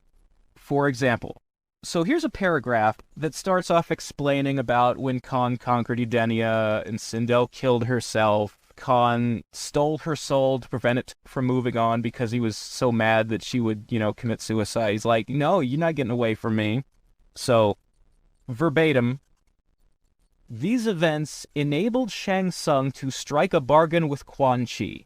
If Shinnok would take Sindel's soul, taint it with evil, and reincarnate it on Earth, Shao Kahn could step through the dimensional gate separating the two realms and reclaim his queen, thus enabling him to overtake the Earth, barring Raiden and the Elder Gods from intervening. An event that would take over a decade to accomplish, a rather short amount of time considering what Shinnok has been through. In exchange for Shinnok's assistance, Shang Tsung would reveal to Quan Chi the location of the map that would lead to Shinnok's sacred amulet. That's all the relevant information there. In case you're wondering, the reason Shang knew where the map was is because Great Kung Lao knew. The Shaolin had the map, and Shang stole Great Kung Lao's soul when he beat him. Anyway, the important line in that paragraph is the resurrection of Sindel would take over a decade to accomplish. They started this plan 10 years before MK3. So they were going to raise Sindel whether they won MK2 or not. It was in case we lose MK1, in case we lose MK2, we've got a way to invade anyway, to get around the fact that we've lost the tournament. Shao Kahn, dumb barbarian, right? Now, here's another important line verbatim from the games. This one comes from the tracked mode of MK Trilogy. Ah, yes. It says, the warrior monk Liu Kang would become the new champion of MK1, but his victory was short-lived as he and his comrades find themselves lured into the Outworld to compete in a second tournament. Little did they know that the tournament was merely a diversion, a scheme devised by the Dark Emperor to break the rules set forth by the Elder Gods and witness the reincarnation of his former Queen Sindel on Earthrealm itself. So what this tells us is that even when they came up with the idea to have the MK2 tournament, they didn't care if they won or lost because the tournament was a distraction. They wanted Raiden and his fighters to be in Outworld so that Raiden wouldn't be able to sense the fact that back on Earth, Sindel was being resurrected. This is all Shao Kahn's idea. This is the cleverness and the plotting and the scheming and the multi-layered planning. You know, he's not just a brute. God, I miss that guy. I really miss that guy. So this is an aspect that is completely missing from the new timeline. Not just in a general sense, the idea of Shao Kahn having layers and being clever, but the whole concept of, like, Sindel's resurrection was planned way before MK1 even happened. You know, everybody's just winging it off the top of their heads in MK9, and it's awkward. You know, normally when we do these things, we tend to divide them into segments, right? Yeah. We talk a little bit about the character's origins, we talk about their special moves, then we get right into story. We discuss what that story is, and what that character went through as far as the games proceeded, and we tend to kind of bring up any kind of criticisms we have as they arise and we go forward. It's kind of impossible in this case to talk about Shao Kahn the way he used to be written without discussing what he's become now. It's just this long slide into something unrecognizable and barren and dumb and uninteresting, and I really wish we didn't sound as pessimistic about him as we do now. But this is not one of our happier episodes where we celebrate everything the character has ever been. It's so frustrating, so absolutely frustrating. I agree. Well, I want to sort of explore a lighter note, which is, I'm a big fan of, in certain MK games, the elaborate animation they would come up with for the boss's defeat. And Shao Kahn, I think, has had two of the best. When you defeat him at the end of the ladder at MK2, for some reason, he turns to stone and explodes. When you actually look at those sprites, there's like little cracks of flame visible between the stones as he splinters and comes apart. He basically blows up from the inside out. Yeah. What's kind of interesting to me is that there's kind of no reason for it to happen. Lore-wise, it doesn't make any sense at all. Tobias, I think, had something from the cutting room floor of MK1 that he just really, really wanted to see realized. Goro turning into stone, you mean? Yeah, if you look at the unused sprites, the cut content from MK1, originally when you beat Goro, he would drop to his knees, turn to stone, and then the top half of his body would, like, crack apart and blow away on the wind, like dust. I could almost see a version of early lore where you would go, well, that's what happens to a Shao Kahn when they die. They turn to stone. Because, I don't know, they're half dragon and dragons are magical creatures, and it's kind of like a fairy tale thing. You know, I actually kind of wonder if this isn't rooted in the fact that initially Outworld was supposed to be a more spiritual or metaphysical place. I'd love to do some research and see if there's actually anything in, like, Asian mythology about spirits that are turned to stone when they're destroyed. There's an homage to this in Armageddon's Conquest, where when Taven is exploring Shao Kahn's castle, he runs into a giant stone statue of Kahn that he has to fight, and when you beat it, it basically goes through the same no, no, no, and explodes animation. Sort of. I don't think it says no, no, no. I don't remember it doing so, no. There's an elaborate way that you fight the statue where you have to shoot fireballs out of some magical things on the walls or whatever, and when you deliver enough hits, a canned animation plays of the fireballs all pelting the statue at the same time, and it sort of assumes the pose that he's doing when he dies in MK2, where he's just got his arms out at his sides. It's like a pose. I hope you're not trying to imply that the MK2 Shao Kahn you fight is some sort of stone clone or some shit. Well, here's the thing. Because we now know story-wise that Shao Kahn didn't give a fuck whether he won or lost the tournament. He was busy with resurrecting Sindel behind everybody's back. So what if he wasn't at the final fight? What if he did send a statue in his place? Are you telling me that Shao Kahn creates Doombots? Maybe? I mean, all jokes aside, I do want to sit here and appreciate the fact that Shao Kahn's entire fucking security system is a giant stone effigy of himself. That's some magnificent level of narcissistic bullshit right there. That's wonderful. Well, you know, giant statues of him are all over the fucking kingdom. There's one in his tomb in MKX. I mean, the fact that he's got a big stone statue in the courtyard of the palace, and it just happens to come to life and attack intruders, I'm cool with it. Wonder how many years it would have taken Kotal to put one of himself down there.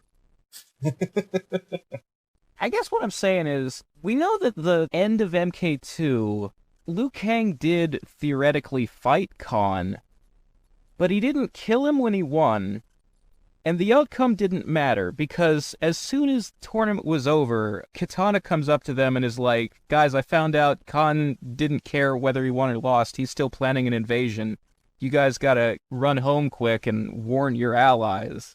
Hasn't John actually said on Twitter that how he wanted MK2 to turn out was that the tournament was never actually completed or something like that? Yeah, he said on Twitter that, like, he imagines the way it ended is that they just kind of abandoned the tournament because the invasion started before the end of the game. But that doesn't jive with several of the bios in MK3.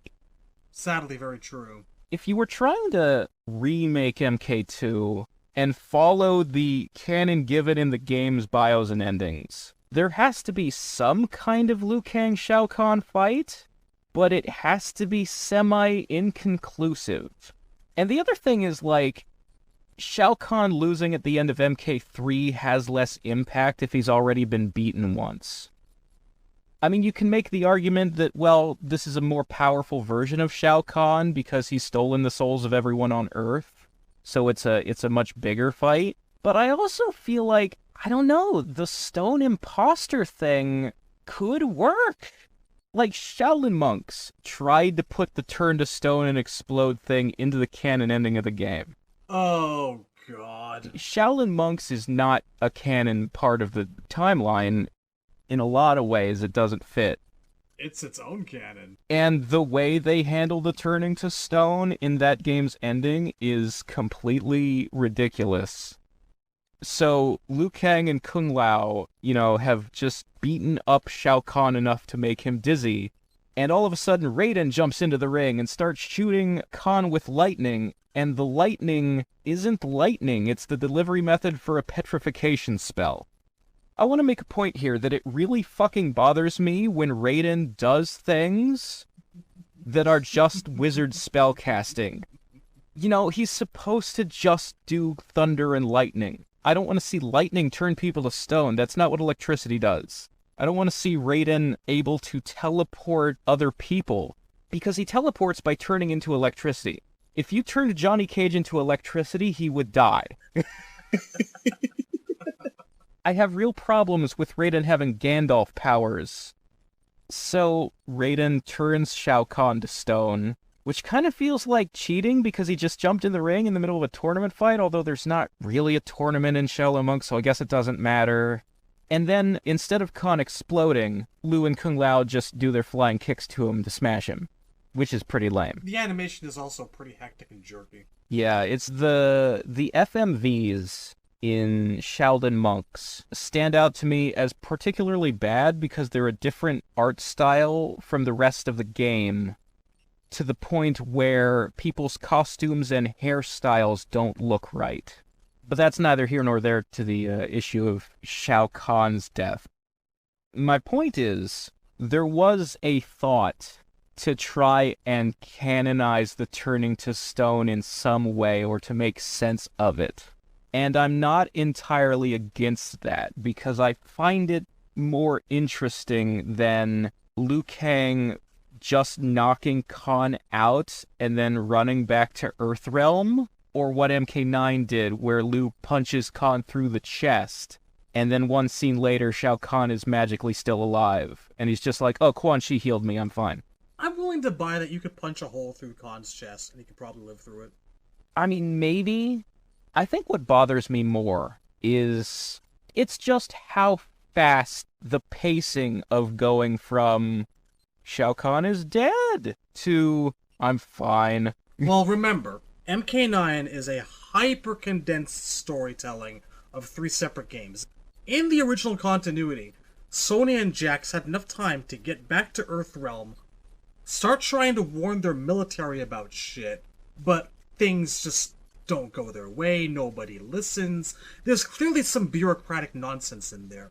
There's a whole sequence. Johnny went back to Hollywood to, you know, make movies or whatever, and then was caught by surprise by an extermination squad. Liu Kang and Kung Lao went back to try and call in their White Lotus buddies because they knew the invasion was coming, but they didn't have enough time to do it. Smoke and Sub-Zero went back to the Lin Kuei headquarters and got caught up in the Cyber Initiative and on the run from that. Everybody had enough time to go back to their homes and be separated across continents when the invasion started. The original MK3 is like the first 2 acts, in terms of like a 3-act structure if it was a movie or something, are a road trip.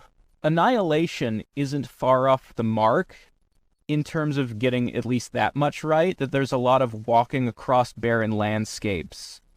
That's why it secretly feels so satisfying, but nobody wants to admit it. The fighting in the city is only the last third of the plot of MK3. First, they all have to, like, reunite with each other, and they do it at Nightwolf's reservation, not in the city. My point there is just basically that, given the amount of time that's passed, I can see it feasible for Liu to have kicked Shao Kahn's ass, and Kahn requiring some time to heal. That's fair. I feel like there is a space in the narrative where it would absolutely make sense to say Kahn wasn't even there. He was with the Shadow Priest supervising the Sindel spell. He sent a decoy, and that's why it turned to stone and exploded. I guess it depends how badly you want that to be explained or to be part of canon. Sure. I mean, I have often wondered about it, but given that 3 showed us that Kahn was ultimately alive, I just figured, well, that's just not the way the fight concluded. Yeah, I mean, it could totally just be not canon that he turns to stone. It doesn't matter that much. I just think it's more interesting. For reference, do you think that when Liu Kang delivered that flying kick to Shang Tsung in the Hall of Champions, once he fell on the ground, Shang kind of had an error 404 and turned into a bunch of people before stroking out? What's the deal there? Well, that's interesting, because the way that it was originally depicted in MK1 is that he doesn't morph into them all. All of them kind of fall out of his body, like walk backwards out of him and disappear. And it was supposed to represent the idea that he Had taken their souls and he was losing them. Yeah, like everybody was dead, which obviously isn't canon. No. So the Shaolin Monk's opening cutscene version of it, where he was uncontrollably morphing as Liu Kang was hitting him so hard that he was like losing control of his shapeshifting, that is a clever way of adapting the same idea, It always and I was. do like it. And the thing is, I guess what I'm really looking for when I talk about trying to canonize the turning to stone in some way is that I think some of these boss death animations are so visually interesting that they should be canon, and I want to set the precedent somewhere early. So, like, yes, when Shang gets beaten, he morphs into everybody before he passes out. Yes, when Kahn gets beaten, he turns to stone for some reason. And yes, at the end of MK3, Liu Kang beats Kahn up so hard that Kahn's skin cracks open and all the souls he's stolen start laser escaping out of him until he, like, explodes. I would like that particular sound effect put in here, right here.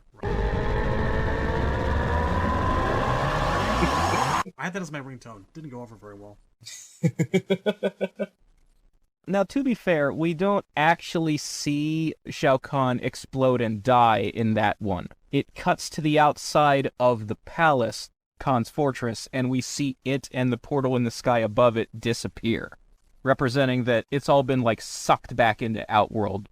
As soon as he's beaten, reality literally unmakes itself. I really like the shot of, like, the fortress with the top half of it is gone, like it's all cracked and being absorbed up into the portal.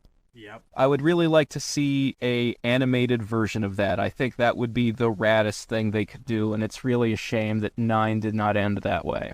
Dude, you know how often I have thought about how 9 could have depicted so many of the events regarding Shao Kahn's invasion in cinematic form. There is so much cool imagery in 3 between the opening attract screens and Kahn's death animation, and they didn't adapt a single pixel of it. Not one shot. You know the moment I wanted to see? I wanted to see Shao Kahn single-handedly taking 6 billion souls as his own. Just picture it. Just for a moment. Just a black sky over New York, Chicago, whatever the hell that city's supposed to be. A camera angle on the back of Khan's legs as he walks out onto this ledge and looks over the city. And as the helicopters just start coming up towards him, raises his fist and it starts glowing green. And he says into the void, almost silence, "Your souls are mine." And then you start getting this effect that's like something out of Final Fantasy VII's ending. A life stream is slowly starting to come upwards into his fist, channeled through him, into his body, down into his throne room, into the pits, into the soul cages, into the soul chambers, as things start unraveling. It would have been such a beautiful thing to witness cinematically. Wouldn't it have? I've had it pictured in my head for 20 years. Shot for shot. See, this is what I'm talking about. I don't understand, because 9 does a pretty decent job of some of the imagery recreating bits of MK1 and 2, more so 1. MK3, in the final analysis, is too epic a scene, too epic a story to ever be condensed to the degree to which 9 did. I can't even blame them for not including most of the things that they did, because there's just... That's not a 3-hour cutscene movie. That's 7 to 10 hours. Fucking Guilty Gear doesn't do that shit. Comes close, but not quite. Yeah, I think MK3 really is the kind of thing that if you're going to adapt it, you can't do it like a movie. You have to do it like a 10-episode streaming season or something, you know? And I mean, part of that is because there's way too many goddamn characters. Hell, it's 2 novels. Alright, we're getting off track yet again because, my God, there's so much to talk about when it comes to Shao Kahn. The point I wanted to raise is that the death animation, he doesn't really die.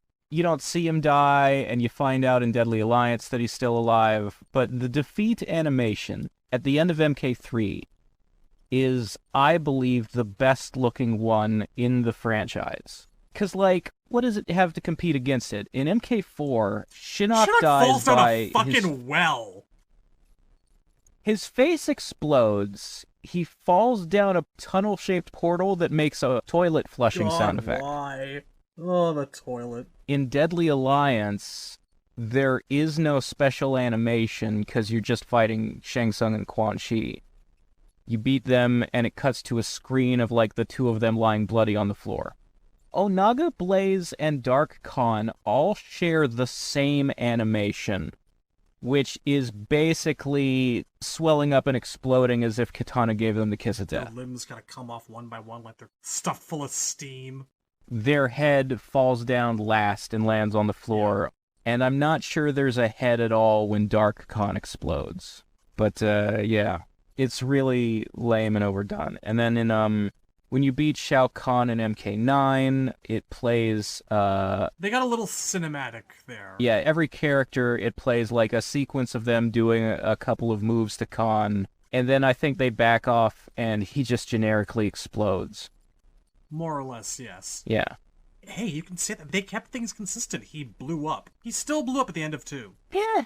Sort of. You know, they didn't put it into the story or anything, but No. they didn't forget either. In story mode, there is kind of a elaborate sequence of events where Raiden has been possessed by the Elder Gods, and he fires the Elder Gods at Khan. He fires them like a Kamehameha made of glowing tiny dragons, and they all start biting and chewing on Khan, carry him up into the sky in a column of light. And then when you defeat Shinnok and MKX, I don't remember it being anything special. What does happen when you... I don't recall. Oh, okay, you knock him on the ground, and then light starts shooting out of his stomach, and then it, like, slams him back into the ground, and then he explodes into pieces. Kind of has a small floor tantrum, doesn't he? Yeah. There's like a weird shockwave slams him back down and then lifts him up again. It's kind of almost borderline Exorcist a little bit. If we're comparing like canon defeat animations, what happens in story mode is that he's just lying on the ground knocked out, and Raiden gets in the Jinsei, and Raiden zaps him until he turns back from corrupted form into normal form. Chronica's is memorable as all hell because the hourglass starts sucking her in after she gets a couple of shots taken at her, and Yeah. she's trying to crawl on the ground to avoid being sucked in, and then that shard of glass hits her in the face. Yeah, she gets chopped up by the falling shards of glass and sucked in. Which would be alright, I guess, if I gave a fuck about Chronica. So... Oh my god, we're really getting off the topic of Shao Kahn again.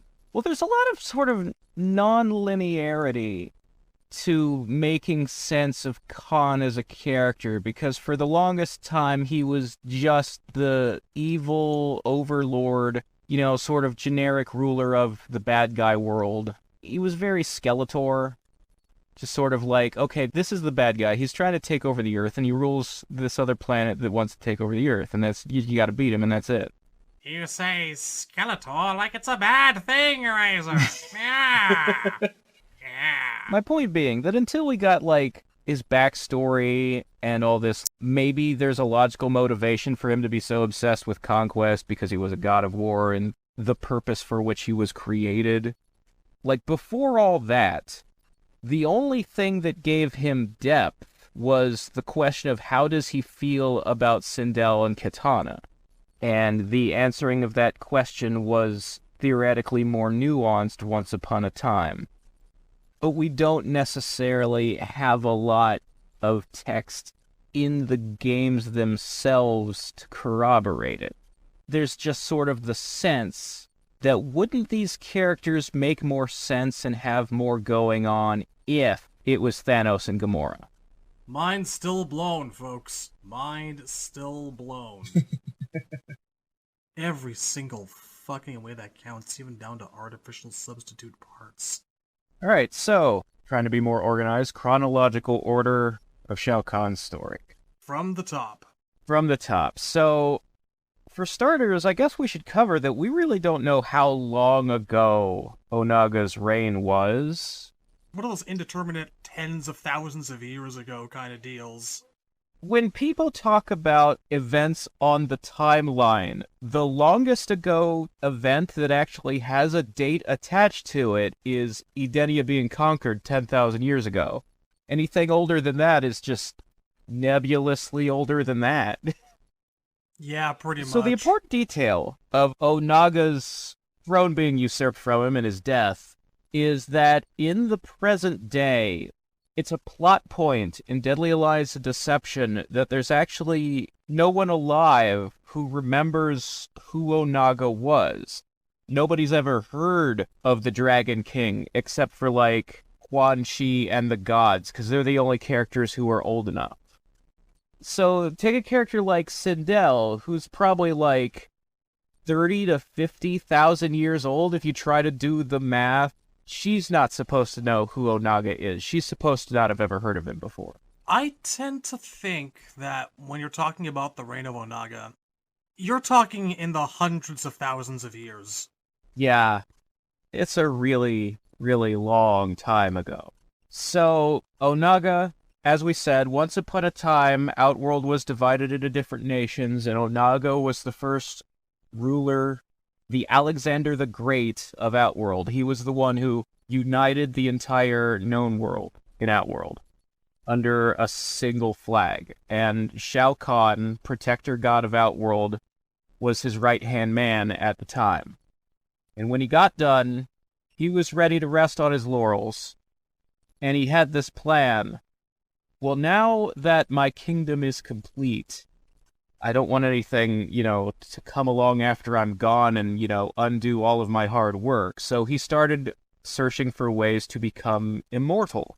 What he arrived upon, what he found, the legend goes that if you drink the blood of an infant dragon of a specific breed called the Great Dragons, then you will gain immortality. At the time, the great dragons had been hunted to near extinction. So Onaga had his followers find, the last egg of a great dragon, and he was gonna wait till it hatched and drink its blood. And Khan was like, I can't let him do that, because then I'll never be fucking rid of him. Khan wanted the throne for himself, because he's like, I can't stand that we're not conquering things anymore. I need something new to conquer. And Onaga's not going to do it. I'm going to have to get rid of him and take the throne. I'm a bit fuzzy. Was this bit about drinking an infant dragon's blood from the Deadly Alliance crypt somewhere, or...? Here's the weird thing, is that they only ever said this bit about the infant dragon stuff in promotional material. Okay. It's not in the goddamn game, which makes it incredibly hard to track down the interviews where they talked about it.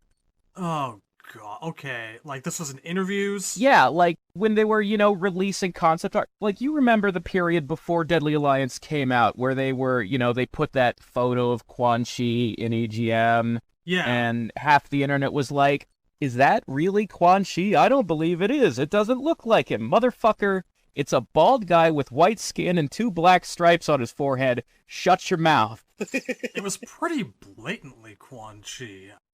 But the internet would not stop being the internet. Never does. And, they put out the concept art of Moloch with the ball and the owl, and then the owl wasn't in the game.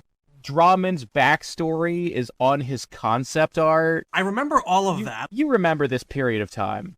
I have those bits of concept art saved, but the stuff about the baby dragon, that wasn't in concept art. That must have been interviews, because I don't remember ever seeing it. It's incredibly hard to, track down the source on that stuff, but I promise you, it was real. We do. This shit's getting lost to the mists of time. I bet people listening to this will There be are other like, people besides what? me who remember the stuff about the drinking the dragon blood and the egg. It's probably somewhere on Twitter. I know, look, I don't like to use the MK Wiki as a source because half the time it's wrong. There's all kinds of false information on there. But this shit actually is up there. But I know this one is on the wiki. Nice. So anyway, Kahn was like, well, fuck, I gotta kill him before he can do that. So Shao Kahn, it specifically says he poisoned him. You know, like poison in the wine, that's how Onaga died. There wasn't a fight, he didn't smash his head with the hammer, it was poison. And when Onaga died, his entire army, which, you know, there's a whole legend, the army was undefeatable. Was it magic armor and weapons? No, it was the fact that he can resurrect people at will. Onaga had the power of necromancy, and that's how he was so unbeatable. But when he died, his entire army was so loyal to him. There was a prophecy. There's always a prophecy. Onaga's priests went before the army, and they said, one day, he's going to come back from the dead. If you all commit ritual suicide, we'll put you in the tomb with him, and he'll bring you back when he comes back. Yay! And they did it. They all became mummies and were entombed alongside him. Now, here's the thing. Normally, in a story that's about a prophecy, it's because some magic fortune teller saw it in a dream or, you know, oracle shit. Most prophecies are just visions from, you know, some supernatural source.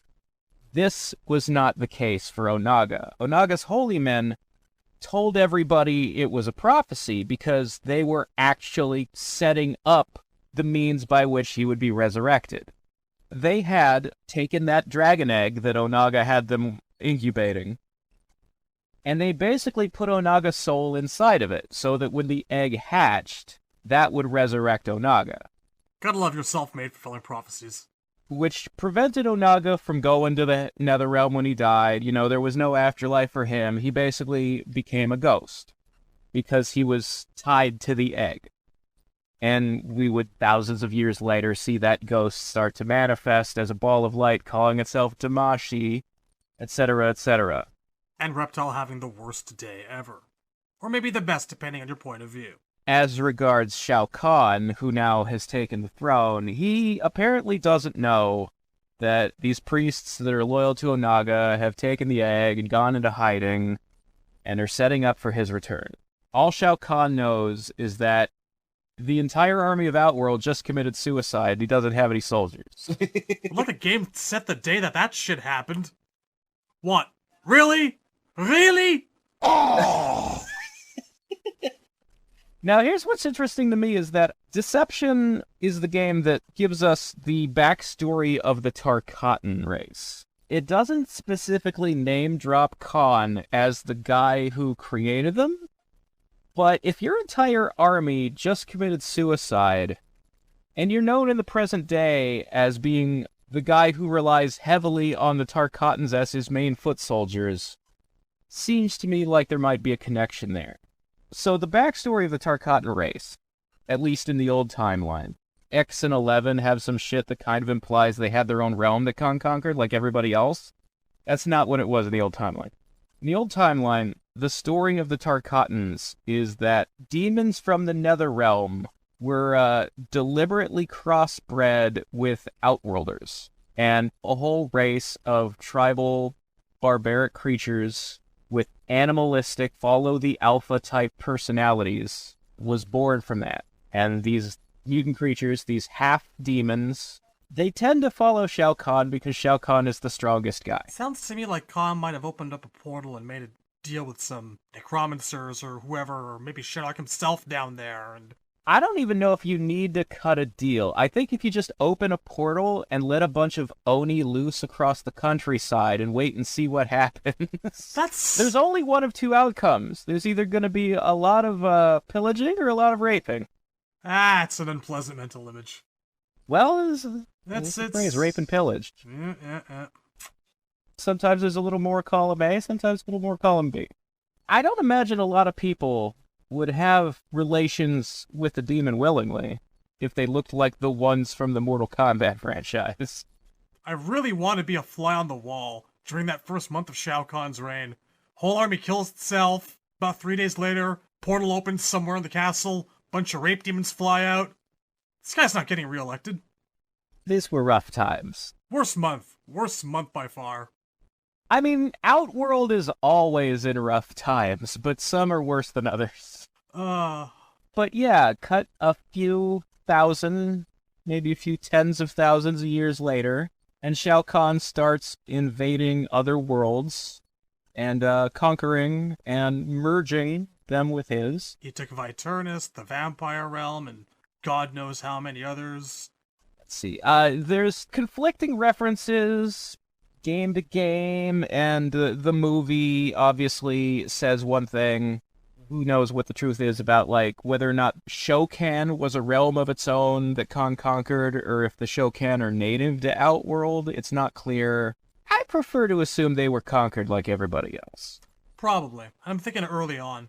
Let's say Shao Kahn was a realm, then there's Vaeternus and the vampires, Zetera and the raptors. The Kaitan are from the realm of Arniek, which is said to be, the whole realm is an island. There was the Ashtek, and then there was Edenia. Actually, Edenia probably came before Arniek and Ashtek, because we see both of those conquered in the comic, and Goro was present for both. So those two both happened during Goro's lifetime.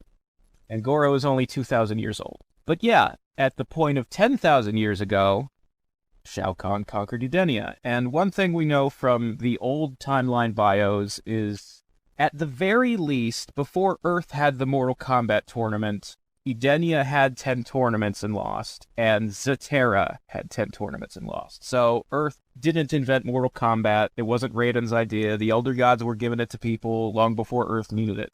You know, with how often that they show, like, reptiles being associated with the living forest and deception and whatnot, I tend to kind of wonder if the living forest isn't a small part of Zetera. Well, there was going to be a Zetera stage in Deadly Alliance. It was going to just be like a swampy area with some dinosaur bones and stuff. And we've seen that in Shaolin Monks, the Reptiles Lair stage from MK4 was put in the Living Forest. I don't know if that means that the forest itself is his people's homeland, or if he just picked a place that was, you know, trees and dark and musty. Because maybe it's just like the right Climate for him. climate, and yeah. One way or another, I do tend to assume the living forest was not initially part of Outworld. Anyway, back to Khan. Right, so when he conquers Edenia, he forces Sindel to marry him, takes Katana as his daughter. Probably chops off Gerard's head, judging by the state of that statue in Deception. There are occasional places where the lore says that it was a beheading at Khan's own hand. We've joked many a time about how there's multiple different versions of how Jared died just within MK11 alone. 11 itself, in the crypt, has the Khan did it, knocked off his head story. It's the only canon one. It's the only one that makes sense. We just got done saying Arniek was conquered after the Shao Kahn. There's no way Devora was around for Jared's death. Just lies. Just lies. And I'm not going to even entertain the Sindel being evil stuff. We've done that. Yeah, Let's move yeah, on. Let's just... No, I don't want to. But regarding Sindel, it is sort of like a question, because sometimes people would write... I guess it was most common to see this interpretation in adaptations, where they would say the reason Khan made Sindel marry him was to, quote, legitimize his claim to the throne. And that's not really how it works in the games. You conquer a realm, it's your realm, and Khan has never cared what the citizens of that realm think before, like whether they will recognize him as their new king or not. If they don't, if they rebel, he's just fine, I'll crush them with force. I mean, it's a way to avoid potential conflicts. I could not necessarily see him doing it. It didn't even work, though. Like, the Edenians are known as the main rebellious race. Like, they were not pacified at all if that was his plan. But yeah, like, the people writing that, it's their attempt to answer a question, which the question does exist. Why did Shao Kahn marry Sindel? And the best answer I can give you is because he's into her. It was literally attraction. He's just like, I take what I want, and I want that ass. I recall one of the first bits of text about Sindel states that her young, death was unexpected. I take that unexpected bit to actually be from Khan's part. Like, he actually did not think... Yeah, that she would go so far as to kill herself. He thought he was actually going to win her over. He probably thought, look, I'm strong, and look at these abs. Who can say no to me? Look at that last guy. Old and balding and dies every Tuesday and... Who would want to get with that when you could be with this? You know, he's literally the guy flexing on the beach and kicking over the sandcastle. Your girl needs to get with a real man. That's how he thinks the world works. That's how Shao Kahn's brain works. But yes, so... Force marries her. Things don't really work out that well. No. She did. Killed herself. At which point, Kahn keeps Kitana around, which he would not have done if the story in the new timeline that he keeps saying is true. I didn't want you, I just wanted your mom. That's... I've also always maintained that Kahn probably took Kitana away first thing, because he probably had to know that there was a good chance, even if he thought he was going to win Sindel over, further down the line, she was probably going to tell her daughter the truth. There is a question of timeline here, like how long was Sindel able to put up with him before she did whatever she did? I always imagine she throws herself out a window. That's just how I pictured it in my head. But there's no canon statement of how she killed herself anywhere in the games. The Legacy web series depicted it, and they had her drinking poison. I've heard the criticism often that, like, she was a horrible mother for doing so, and no, I tend to think that this happened because she was never going to see her daughter again. Her daughter was shipped off to be trained as an assassin. Yeah, and here's the thing is, when I'm talking about timelines, one of the questions in that is, how physical did Kahn make her get before she killed herself? And the other question is, how old was Kitana when it happened, and how much can she possibly remember? And we've debated this in the Kitana episode, and I'm of the mind that Kitana was a baby when Ideni was conquered, and that it's not possible for her to have been old enough to have any memory of Jared. No, I don't think she remembers him either. I do think the picture in the MK3 ending tends to indicate something like someone 5 to maybe 7, equivalent to Earth age. Yeah, that's the thing. Kitana doesn't remember Jared, and thinks Kahn is a real dad up until a certain point in time. But she does remember her mother. She does remember Sindel, and that ending, I've always said, that ending is depicting Sindel and Kitana together under Shao Kahn, like after Edenia has been conquered.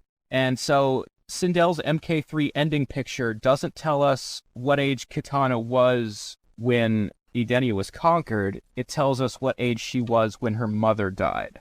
There could be a little bit of way in there. There had to have been a point of... like, Shao Kahn is not going to, like, take care of a baby. You know, he would probably have let Sindel be around her kid long enough to do the diapers and the crying and the feeding. And then once he decides she's gotten old enough, well, kid, it's time for your life as an assassin to begin. Off you go to training. Yeah, it's time to learn how to fight. It's time to join Cobra Kai. And then Sindel decides, well, I've got no daughter. I'm stuck with this horrible, awful man who smells like a beach. It's time for me to investigate the contents of the nearest window. Whoop! It was pointed out in that section of text I read before when we were talking about how Kahn planned the resurrection, and it wasn't just some idea Quan Chi gave him after MK2. In that bit of text, it does say that when Sindel killed herself, Kahn was like, oh no you fucking don't, you're not getting away from me, and stole the soul. So he had to have been within some vicinity of the corpse fairly quickly after it became a corpse. Because that's how soul stealing works. You can't just get there 6 hours later and still get it. You know, it's already off to heaven by then. Well, I tend to assume Shao Kahn's a pretty powerful sorcerer, and he could have probably snatched that thing from 20 stories up. Probably. I'm just saying, he has to have been nearby. He has to have been around. aware of it when it happened. Oh, she probably did it in front of his face, too. Yeah, that's kind of what I'm picturing. But anyway. He decides, you know what? It's not enough. I'm gonna use this. He did hang on to it for a very long time, because the plan to resurrect her, as I said, was 10 years before MK3. Not 10,000. I think he probably always had in his head, I'm going to find a way to bring her back. I'm going to find a way to bring her back. It's just that it's heavily and firmly established in the old timeline games that nobody in Outworld knows how to raise the dead. That is specifically a Netherrealmer thing. Only Quan Chi and Shinnok can bring back the dead. So he probably put her in a soul cage and thought of a way to make this useful for some time. Yeah, I'm just going to hang on to this. The opportunity will present itself one day.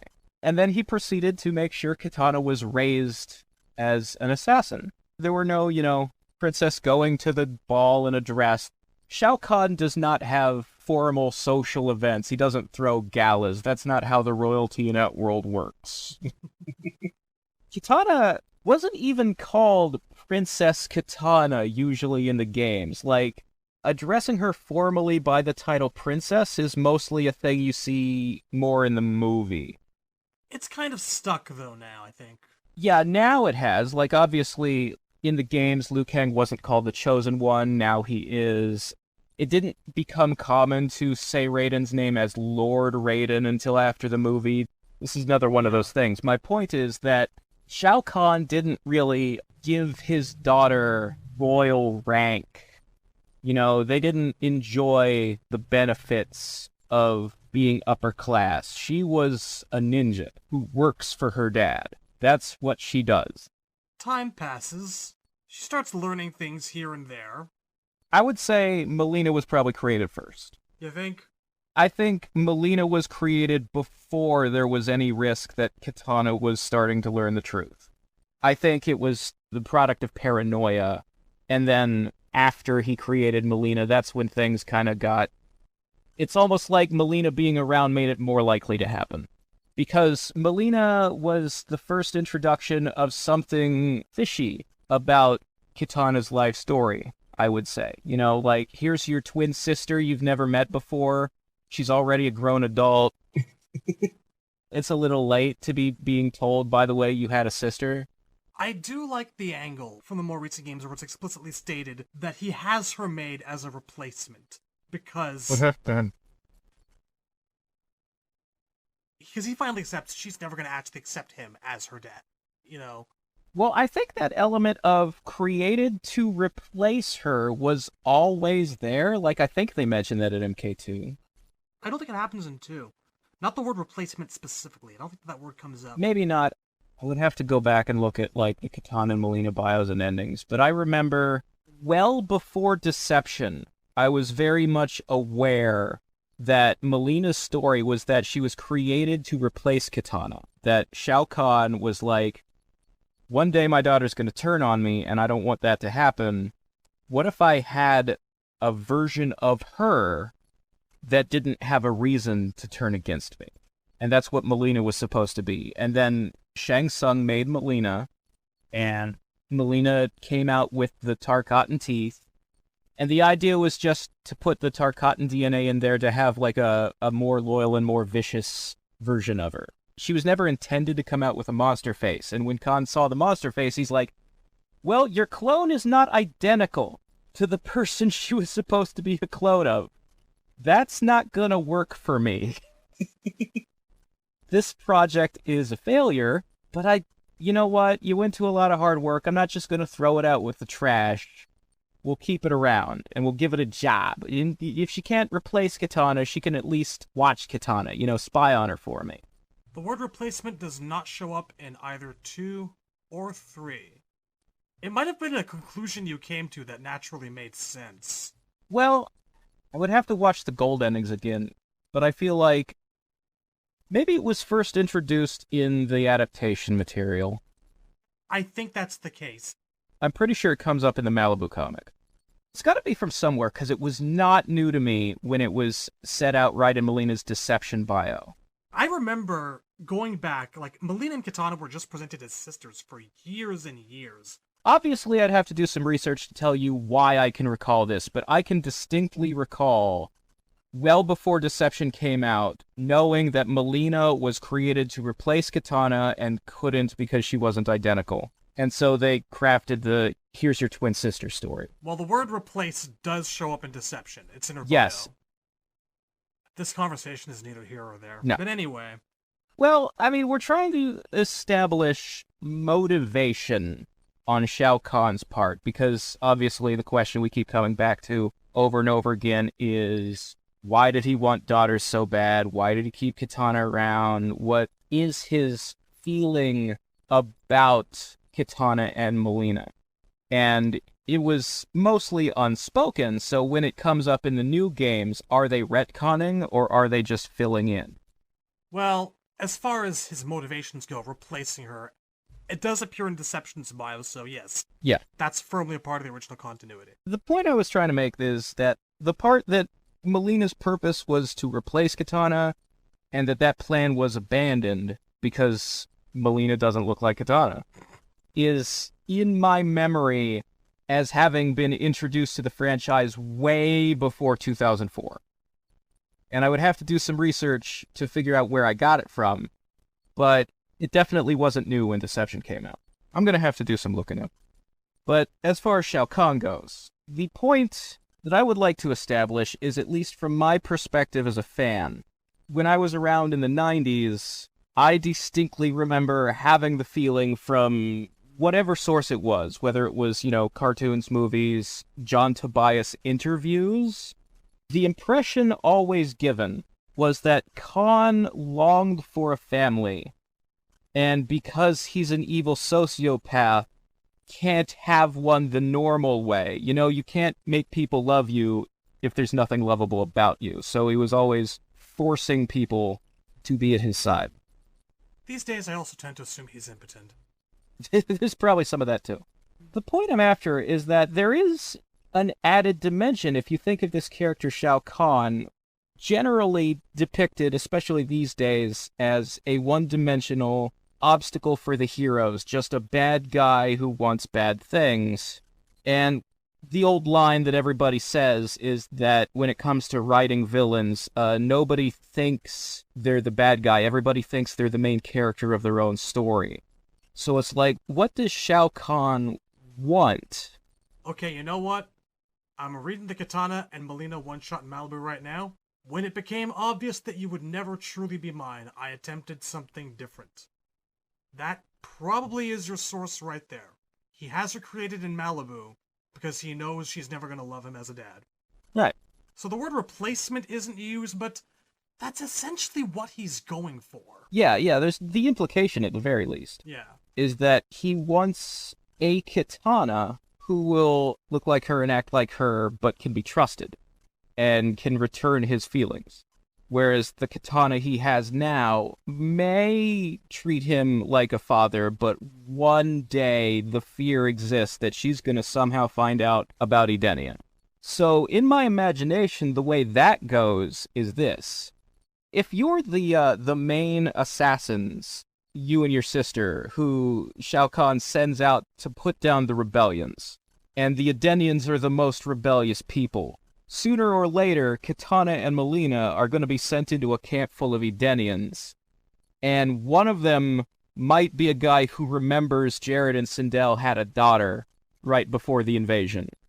I did rather like the way that Legacy did it. Well, Legacy had a weird twist on it, where Jared was still alive, and he's the one she assassinates. Aside from it actually being him, because apparently everyone's gonna kill the guy, and him having a legion of clones or some stupid bullshit, I like the implication that she started getting clued into what was happening on a mission somewhere. Yeah, it makes too much sense for that not to be the case. Right. Like, her job for thousands of years was basically to find camps of rebels and kill them all. Most of those camps of rebels are going to be Edenian. She's going to be killing her own people.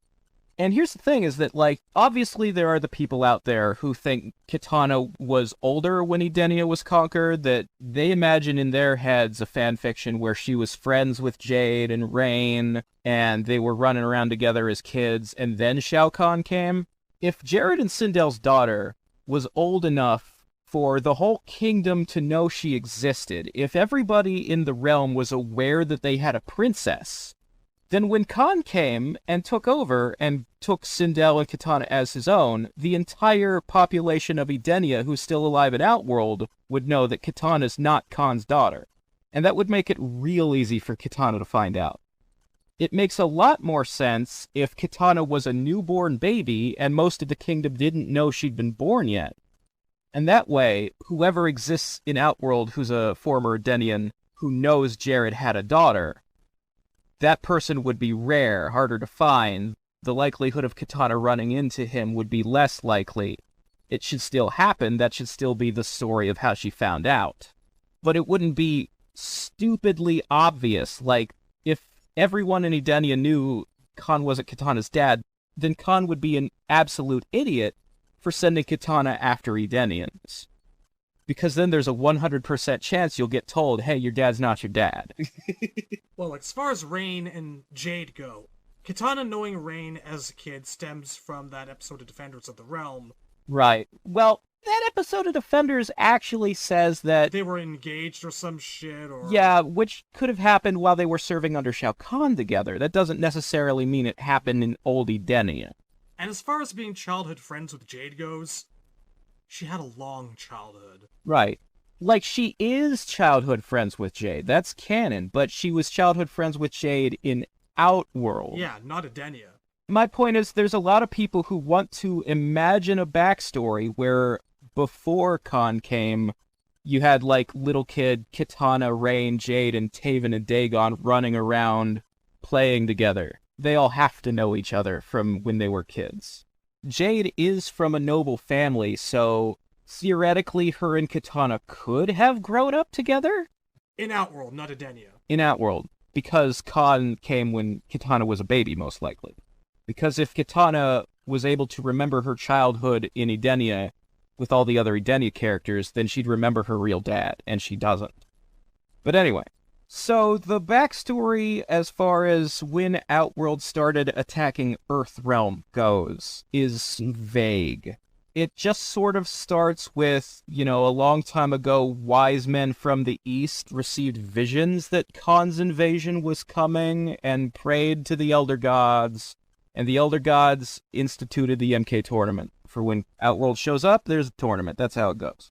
I tend to think it's within the 1,000-year range. Yeah, I tend to agree with that, because Shang Tsung's age is specifically about 1,000 years old, and I have trouble imagining there were many tournaments before him. Well, there have to have been a few, because Mortal Kombat has a reputation as being a noble tournament as monitored and supervised under the Shaolin, and then at some point this guy comes along and fucks everything up. Right. Those wise men from the Far East had to have been from the Shaolin. It just makes the most sense, because obviously the Shaolin were the first hosts of the tournament, so when the Elder Gods gave Earthrealm the tournament, they gave it to the Shaolin monks.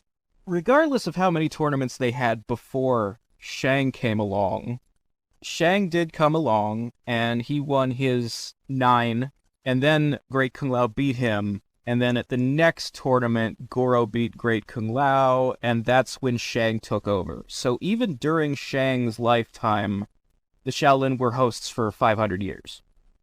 I always kind of wonder what it looks like when Kahn declares that he wants to conquer a realm for the first time. Like, does he appear in person? Does he send an emissary? Because Earth doesn't have, a leader. We are not united under a single banner. There are many nations, especially 1,000 years ago. Where would you go to tell a planet that you're at war with them now?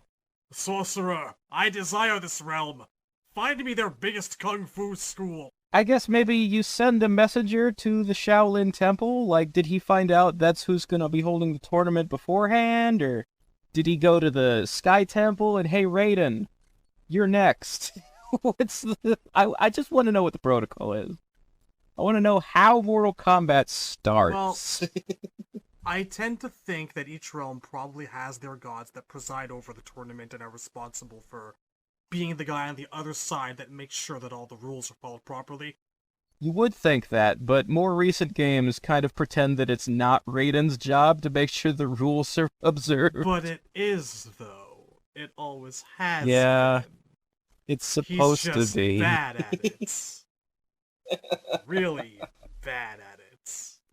I don't think Argus was showing up for too many of the Edenia tournaments either. I mean, we know why Argus isn't showing up to anything. He's too busy banging hookers. That's what he does. So anyway, the tournament is corrupted under Shang Tsung, and they win their 9 tournaments, which brings us to MK1. Yeah. We know how this goes. Outworld loses. Shang comes back in disgrace. He's like, please don't kill me. I've got an idea. We can still turn this around. And the idea as presented in comic book and cutscene form has usually been, I'm just coming up with off the top of my head, we can have a rematch tournament. And that's it. That's the whole thing.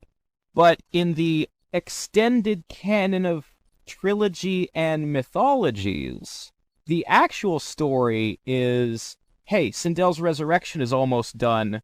We can invade anyway. But before that, we need to distract Raiden so he can't stop the resurrection. And that's why they hold the second tournament. It's a gigantic ruse. Yeah, the idea is we're going to trick Raiden and his fighters into coming to Outworld so they can't see what we're doing on Earth. I'm getting the mental image of the whole tournament happening. Meanwhile, behind Shao Kahn's palace, there's just these hordes of Tarkatans being quietly ushered into portals, centaurs forming a line, some sorcerers keeping the Shokan away from the centaurs. Yeah, it's interesting. So MK3 starts with, some of the bios specifically say that certain characters know the invasion is coming. Liu Kang and Kung Lao were trying to get the White Lotus together before it started, and they couldn't do it in time. Sonya and Jax were trying to convince the army that they need to be ready, and the army didn't believe that Outworld was real. So they knew. And the reason they knew is, if you go back to MK2, Kitana's whole story is Melina catches her feeding intel to the Earth Warriors. So Kitana, during MK2, must have just looked out a window and been like, hey, why is the army getting mobilized? What's going on out there? Oh, we're invading anyway. And then she just told Liu and Raiden, and that was it. That's the whole thing. So Shao Kahn positions himself as the final challenge of the MK2 tournament.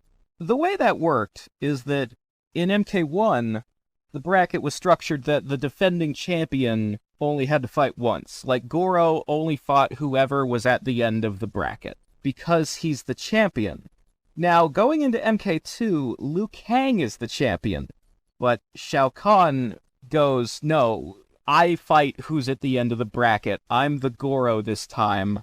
This is what you agreed to, because the whole plot of MK2 is, we're going to change a few of the tournament rules, and we're going to get you to agree to our changes by roughing up your boys a little bit. We're capturing Sonya, we're going to kill everybody at your temple, we're going to make you real mad and want revenge so that you won't say no, so that you'll do anything to fight us.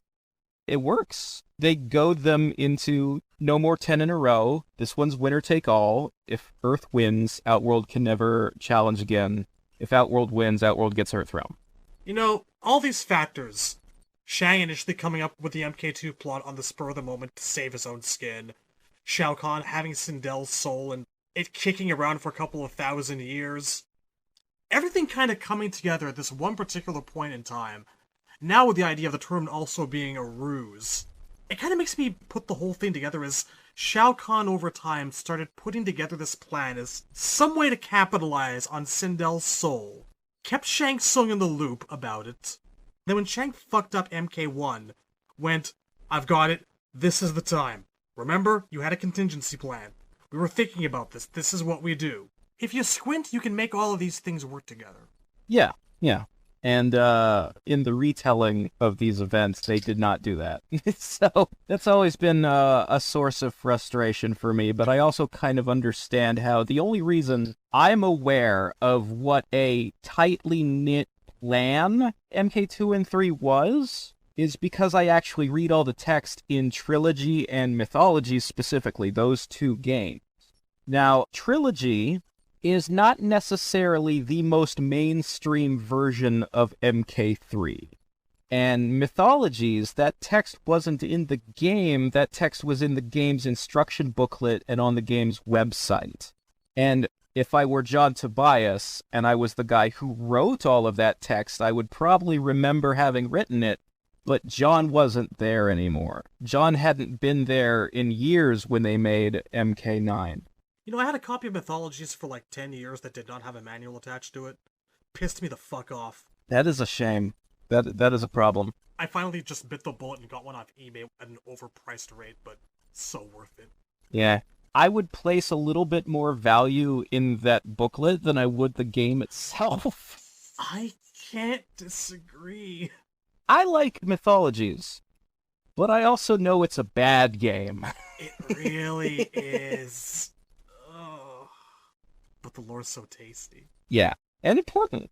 Very. But yeah, so MK2 doesn't work out, and however the end goes, whether the final fight didn't occur because the Earthrealmers found out about the invasion and the tournament being a ruse ahead of time and just bailed, or if Liu fought Kahn, knocked him unconscious, and went back home, or if you take the 9 approach where he thought he killed him, but Kahn is harder to kill than that and just survived whatever Liu did to him, or if there was in fact a decoy Shao Kahn, and that's why the turn to stone animation happens, as we discussed.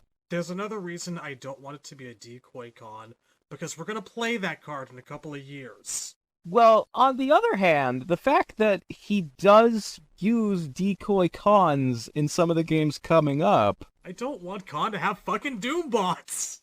Yeah, it does just kind of lend credence to it, that's all I'm saying. Whatever it was that happened, and we don't know, I will say I doubt there wasn't a final fight. Because whether the tournament was a decoy or not, the Earthrealmers still agreed to it before the eyes of the Elder Gods, so it was still an official tournament. So Earthrealm did still have to win, otherwise Kahn would have been in his right to invade Earthrealm. He would have been doing it legally, and the Elder Gods would not have stepped in, and Earth would be merged with Outworld. So the tournament had to have been finished. Liu Kang had to have won.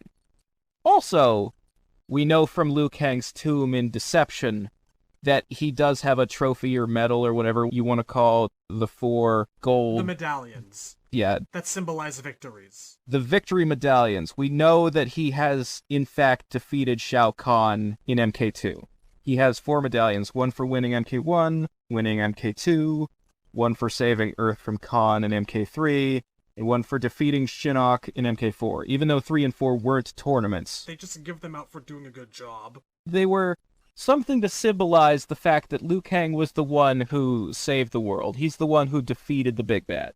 So, whatever the case may be, the invasion happens. Shao Kahn... eats 6 billion people. I believe 6 is the correct number for 1995. Yep. I think that's where the world's population was at, 6 and some billion. It wasn't to 7 yet. At this point, the Elder Gods sort of step in. They say, look, our whole thing is still non-interference. We don't want to wake up the One Being, so we don't touch the realms. Mortals have to fight their own battles.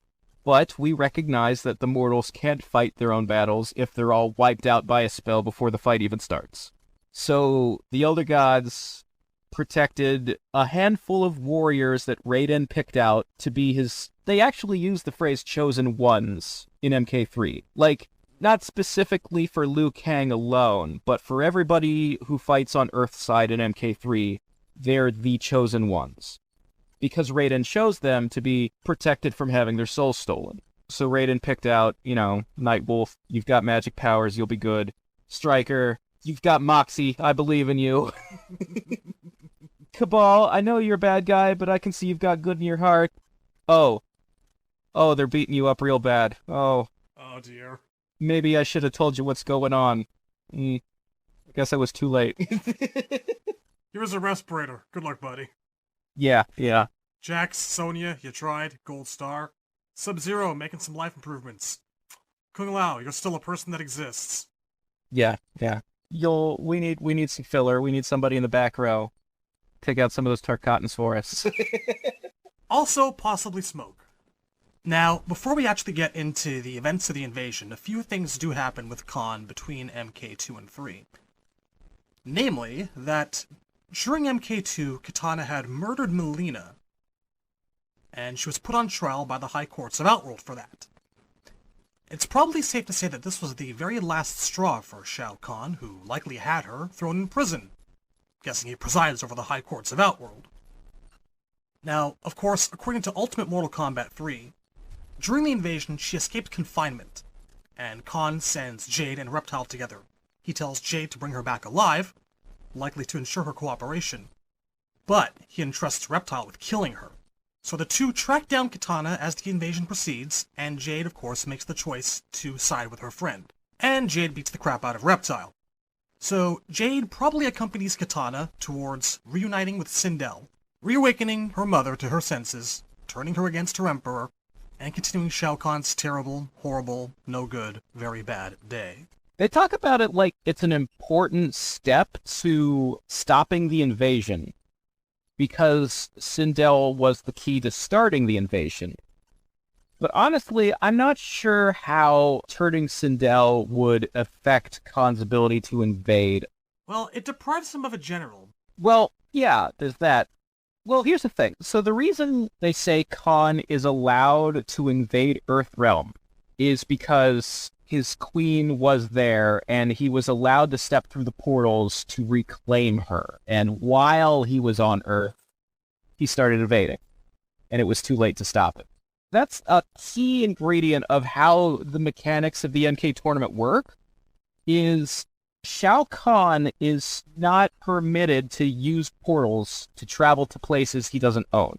If Kahn tried to walk through a portal to Earthrealm under normal circumstances, he would bounce off like there's a force field there.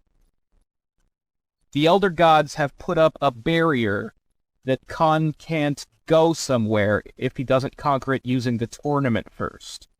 And that barrier went down and allowed him into Earth to reclaim Sindel, because we're apparently operating under some old-timey rules that the Elder Gods recognize wives as property. I like to think of it more like that she counts as an extension of him. You know, king and queen, authority-wise, count as the same person. So technically, the ruler of Outworld was already in Earth when Sindel was brought to life there. That's how I like to think of it. What two have been joined, let no man or god put asunder. Something like that. Yeah. In the eyes of the Elder Gods, they're in unison, and not even the realms are able to keep them apart. Right. She's in Earthrealm, he's allowed to go there to get her. And once he's there, it's too late to stop him. So maybe breaking up their marriage would, in the eyes of the Elder Gods, count as you're not allowed to be here anymore, go back to Outworld. But they still didn't, interject themselves to interfere the way they do at the end of MK9, so I don't know if it matters. I mean, obviously it matters to Kitana to get her mom back, to break the mind control spell. But yeah, when we get to the end of the invasion, canonically what happens is that the Earthrealm warriors, once they've all gathered their forces together, they come into New York City, which is where Khan's fortress has appeared and the portal is in the sky. The city depicted in MK3. It looks like Chicago, but they used some Chicago architecture in the stages because that's what they had locally to take photography of. But there are striker bios that canonically say it's New York City. Also, you can see the Chrysler building and the Flatiron building in the skyline in MK3. Well, there you go. Yeah. So at the end, when the heroes march into the city and fight back and attack Khan's fortress, Liu Kang and Kung Lao both make it to Shao Kahn. And canonically, the way this fight ends is during this 2-on-1, Kung Lao appears to be mortally wounded. Khan gets the best of him, and it looks like he's dying. And this pisses Liu off enough to find the strength to pull out the win.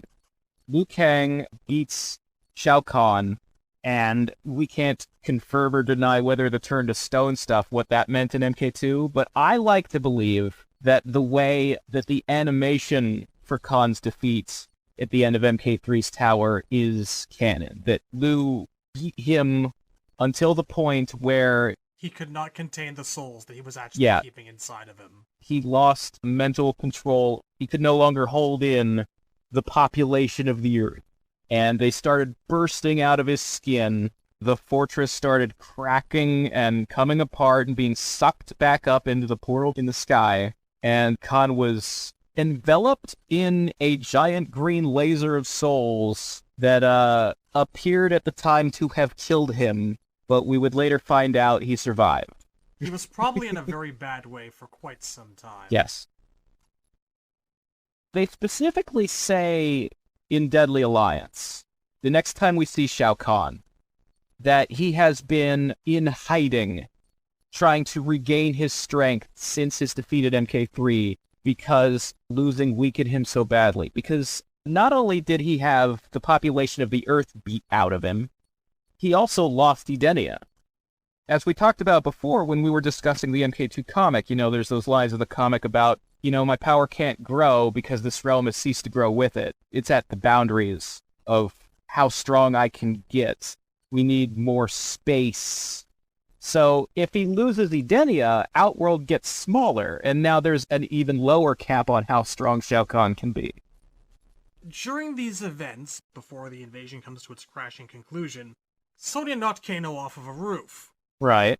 There was a lot of fighting in the city. People, fighting Khan soldiers. Some people bump into their rivals and are like, let's finally settle this. Yes.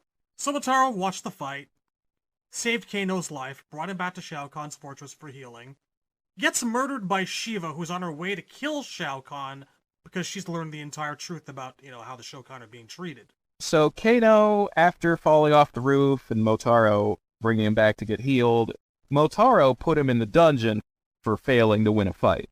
A little harsh. I mean, hasn't he been punished enough? What with the, needing his spine magically reconstructed? It's nothing less than I'd expect from any one of Khan's generals, really. Right. It does make sense. There's nothing weird about it, knowing what we know about how they operate. But yeah, so Kano's in the dungeon, and Motaro is, watching him, guarding him, which is a weird job for the general to be doing. Doesn't he have a war to fight out on the battlefield? But no, he wastes his time keeping an eye on Kano, and that gets him murdered by Shiva. You know what? Maybe he got a day off because he killed Johnny Cage.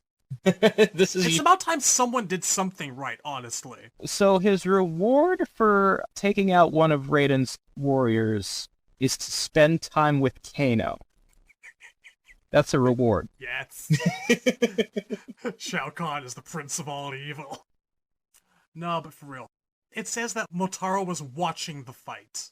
Yeah. We don't really know why. Well, so I would presume that, if Sonya and Kano are fighting on a rooftop and she knocks him off and Motaro was down on the street, it's probably because there was also fighting happening down on that street. The street is a stage in the game. It is. Motaro was probably down there leading his troops. That maybe they were fighting somebody else. He's in the middle of a battle with, Nightwolf or Cabal or somebody. And then Kano just fucking hits the nearest car at 60 miles an hour. And he's like, oh, fuck's sake. I have always wondered, how tall is that building that the rooftop stage is part of? How many stories up did Kano fall from? He had to have, put a knife in some awning on the way down or something, or, bounced off of a couple of lamps, cartoon style, because he shouldn't be anything more than a red smear for how high that building looked. Yeah. It's Manhattan. It's all skyscrapers. There are no small buildings in downtown New York. One way or another, he lived. Yeah. And this leads us to Kano collaborating with Shiva to kill Khan after he's been healed up. So one of the things we haven't really addressed is one of the ways Shao Kahn loves to run his kingdom is by pitting various races against each other in a survival of the fittest thing. He engineers the rivalry between the Centaurs and the Shao Kahn to get worse and make them fight each other more violently. And then he's like, whoever wins that fight, okay, you're my next general. That kind of thing. So we're coming off of Goro having lost a tournament, Kentaro assumedly having his ass handed to him by someone during MK2, maybe Jax, maybe Kung Lao. They specifically say that it's because Goro and Kintaro failed as generals, or, to defeat Earth, that Khan is now giving the Centaurs a chance, and Shiva has been given the less... glamorous position. Sure, yeah. The less glamorous position of just being Sindel's bodyguard instead of being the next Shao Kahn general. And at some point, Shiva overhears a conversation or finds out somehow Khan is telling the Centaurs, look, when this invasion is over, you guys have served me well, so well, in fact, that you can have the Shao Kahn lands. It's all yours. You're my favorite race now. Fuck them. Kill them all. This is why I had actually brought up Sindel to start off with, because I've actually kind of tended to think that Sindel was aware of this entire plot to replace the Shao Kahn, and once she actually gets her mind back, she tells her bodyguard, listen, this is what's up. So that's kind of one way that losing Sindel weakens him, because it starts costing him soldiers. I could see that. So it's this kind of domino effect. So Shiva's on her way to go kill Khan, meets Kano. Kano fake conspires with her to, attack him together. I'll go in first and take him by surprise. And of course, the first thing he fucking does is tell Khan, listen, there's a really angry four-armed chick out there who wants your head. Listen, mate, that Sheila's mighty pissed. He's like, yeah, I'll help you. And then he turns on Shiva immediately, like 5 seconds later. Did not take much time at all. And Shao Kahn goes, well, thank you for the information. And Kano goes back out to tell the coast is clear. Shao Kahn hides next to the door, and when Shiva comes in, he stabs her through the back with a sword. And that's how Kano became the general of Shao Kahn's army during MK3. Sindel had been turned, Motaro was dead, Shiva was dead. You know what? It begs the question. There are obviously more fucking competent people. People more, I would assume, qualified, open brackets, close brackets, to take that position. I would have to assume that it was very close to the end. Most of the better fighters were either already off the board or were at least not available at the time. Like, maybe Ermac was out fighting somewhere in the city and Khan couldn't be like, I need you back here, I'm going to make you the general. Like, he was in a hurry. It had to have been close to the end. I tend to assume that Baraka had been nearly bisected by Kung Lao at some point before this whole thing went down. Oh, yeah. He was unavailable. Rain probably fucked off at the first sign of trouble. So the story goes in the endings that Kitana told Rain, hey, I found out that Shao Kahn killed your dad. This was back before we knew Argus was Rain's dad, so I guess it's whoever the adopted dad was, the fake dad. Because Rain didn't, know about Argus. And that guy was the General of Edenia. So Kitana told Rain that, being like, why don't you join us? Why don't you, get revenge? And in that version of the story, Rain is like, I'll kill him myself, and went off on his own and wasn't seen again. And that's not canon. Canonically, what we know happened is that the next time we see Rain is in, Deception, where he's still working for Shao Kahn. The Edenians, capture him during conquest mode. You do the fetch quest mission for Jade. Next time we see him after that in Armageddon, he's on his own. According to the bios, Quan Chi is the one who told him, hey, Argus was your dad. You have as much right to this prized thing that Blaze has as Taven and Dagon do. So Rain has never not been a bad guy, canonically. So, it's still possible, though, that Kitana, tried to convince him to switch sides. And he just went, instead of switching sides, I'm just gonna leave. This is not my problem anymore. I'm not gonna get killed for somebody else's war. I'm just gonna fuck off. That's how I like to imagine. Because Rain is not working for Khan in, No. Deadly Alliance, or, we don't see him on the side of Outworld ever again after Trilogy. So, yeah, Rain probably just split. We know that Chameleon at some point got Reptile's attention and convinced him for a very short time to go off with her until his Right. loyalties kicked back in. So he was MIA for a little while, probably after getting his ass kicked by Jade, who had also switched sides. There are very, very few bad guys in MK3 Ultimate Trilogy that start out loyal to Kahn and finish the game still loyal to Kahn. I think Noob Saibot just fucked off to the Netherrealm at some point. Actually, I mean, the fact that Noob is fighting for Kahn and Deadly Alliance implies that he didn't fuck off, that he stayed. Maybe. But because Noob Saibot was a fighter on loan from the Netherrealm, if I were Kahn, I'm not going to give that guy a higher rank. He's a mercenary. He's not actually a member of my army. He's helping me out temporarily. I'm not going to make him the general. He was hard up for help, man. Baraka had staples in his head. He was really understaffed is what I'm getting at. Well, my point is because I'm thinking of the timing, because what we know is immediately after Khan makes Kano the new general, he sends Kano back to Outworld for reinforcements. And those reinforcements, Kano never comes back with them because Khan is beaten before he can. Liu Kang and Kung Lao might have been right outside the goddamn door for all we know. Anyway, so Shao Kahn is defeated. The merger ends. Also, Edenia was freed as well, somehow. I suppose the implication is that Kitana and Sindel knew where to find the orb that binds Edenia to Outworld. It is the only explanation that actually makes any sense, and assumes that every realm that Shao Kahn conquers is bound with an orb, which I'm fine with for the record. Yeah, I mean, Natara's, her story in Deadly Alliance, which establishes that the orbs exist, it doesn't say Vaeternus is the only realm that the merger is bound to an orb. It says that whenever Khan merges a realm with Outworld, creates one of these orbs, and then he hides them around Outworld, so that nobody can find them and break them, because if you break it, it undoes the merger. So, Sindel and Kitana must have known where to get that orb and broke it before the end of MK3. Probably. The point being, as we move into MK4, obviously there's a big retcon on Deadly Alliance. MK4 was written as though Shao Kahn is dead, and Edenia hasn't been separated from Outworld, but Sindel and Kitana now rule Outworld, and they are choosing to call it Edenia. That's the way MK4 was written. In Deadly Alliance, they introduced a retcon that said, no, Outworld is still around as a separate realm, and Shao Kahn is still in charge of it. And MK4 Edenia was just Edenia. Edenia had been separated. But, from the perspective of MK4, they are trying to portray Shao Kahn as dead at the time.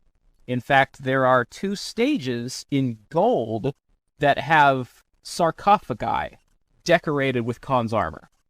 One of them is the tomb, which is the stage with the purple windows and carpet. The MK4 version did not have the Khan sarcophagus. The MK Gold version does.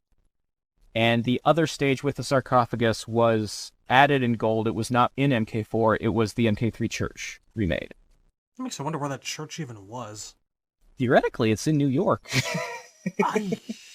I don't know why they're fighting there in 4 then, though, and why it would have a Khan coffin. Or why there's, dragon motif all along the floors, because it was plainly constructed with some sort of connection to the Elder Gods, and the more we talk about it, the more it makes less sense. My headcanon is that the church's original purpose was to be the place where Sindel's resurrection took place. And I imagine that it has the Elder God stained glass window and all that stuff is because this is a secret room in a New York church that the Shadow Priests have taken over and have set up for their dark rituals. It's also possible that the church in 4 Gold is a different one, because it has new stained glass windows depicting Quan Chi, Shinnok, Reiko, Scorpion, the bad guys of that game. Some things aren't meant to be analyzed. They're just not. Yeah. I also assume that the church was meant to be a place, or the place, where Sindel was originally resurrected.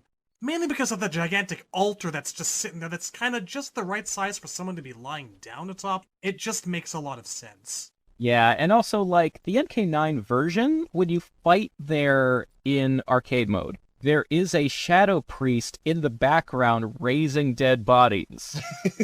Just kind of seems appropriate, you know? Which makes it extra freaking weird that in MK9 story mode, the church is used as the good guy's hideout. Don't get me started, man. I don't know.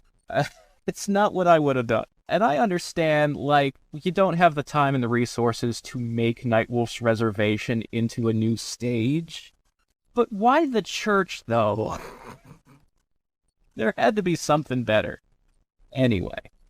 I mean, I was always of the impression that, like, the graveyard was located on or near Nightwolf's lands, and if anywhere, that's where they would have congregated. Well, yeah, that's... After they bury Cage or something. The graveyard isn't in the city, like it's way out in the hills somewhere, out in the countryside. So if anywhere was going to be at or near Nightwolf's Reservation of the stages that are actually in the game, that's your best bet. All I'm saying. Then again, the graveyard could just be the place where Johnny Cage is buried. Maybe it's somewhere in the Hollywood Hills, I don't know. We're very nearly debating headcanon here. Yeah. So the point is, Shao Kahn was taken off the field during MK4. Now, here's the interesting thing. MK4 was the first game to have full-motion video endings instead of pictures and text. And the ones in the arcade version and the Nintendo 64 port were made using the in-game graphics. On the PlayStation and in Gold, the FMVs were remade as higher-res CGI. And in the process of doing that, extra content was added to Reiko's ending. Reiko's original arcade ending was simply, he's standing in, I think it was the tomb stage, a portal opens up, he walks through it, and that's it. That's the whole thing. Pretty goddamn stupid. They clearly really didn't know what to do with the guy. No, they, I do recall that John did confirm somewhere that initial plans were for Reiko to be Shao Kahn, because the rest of that FMV I'm getting there, is him coming out the other side. Yeah, the PlayStation and MK Gold version of the ending, where they added more to it, he emerges from the other side of the portal into a throne room, sits down on the chair, and Shao Kahn's helmet lowers from above onto his head. And everybody was like, what does that mean? What is Reiko's connection to Shao Kahn? Is he simply putting on Kahn's crown to declare his intentions to become the next Emperor of Outworld, or is he connected to Kahn in some way? And according to John Tobias, he has admitted in interviews that the original plan was for Reiko to be the reincarnation of Shao Kahn. Whatever that means. This was alluded to in the Game Boy ending, which basically specified that in text.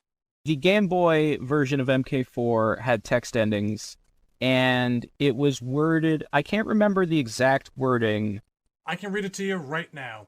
Okay, go for it. With the battle over, and only himself left standing, Reiko returns back to rule the world which he left.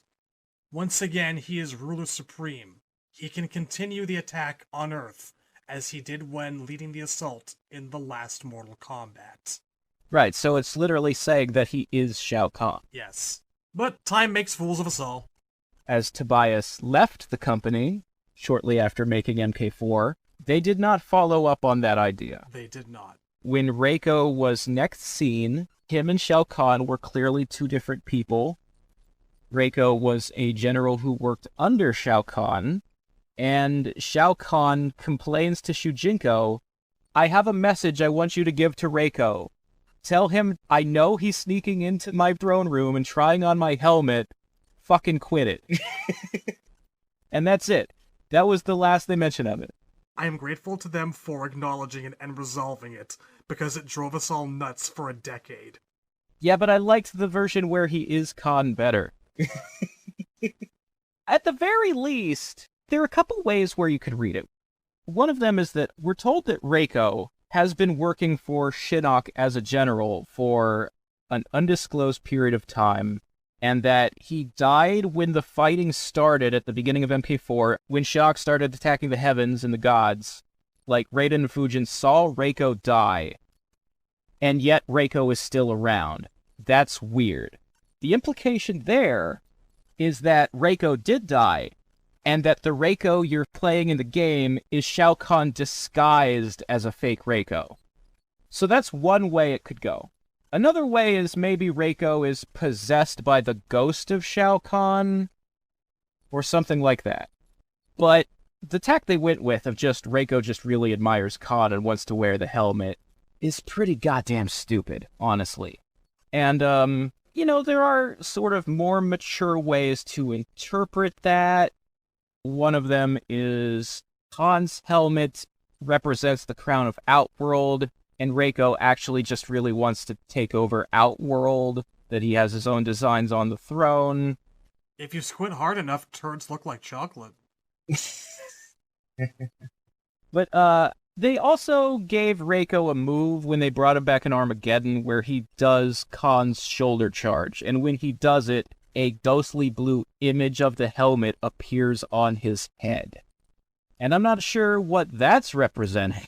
All that, and the side quest deception, it was just their way of, A, resolving, and B, kind of poking a little bit of fun at the whole concept of them being tied together in the fan base's mind for so long, because, it really was the number one question for a decade. Right. I get that they wanted to sort of put it to bed. Yeah, that's all that there really is. But if I was in their shoes, I would have, A, recognized that the way Shao Kahn comes back in Deadly Alliance, as though he was never dead, is not satisfying. And B, when your commentary on a character's story, like, what does this mean? Explain it to me. When your answer to that question is to crack a joke, you're saying that the character is a joke. Because that's kind of all Reiko has. Like, he, at that point in time, was not a particularly fleshed out character. He had only been in one game. Or you're just saying, listen, you're thinking too hard about this. Have some fun. Right, but here's my problem.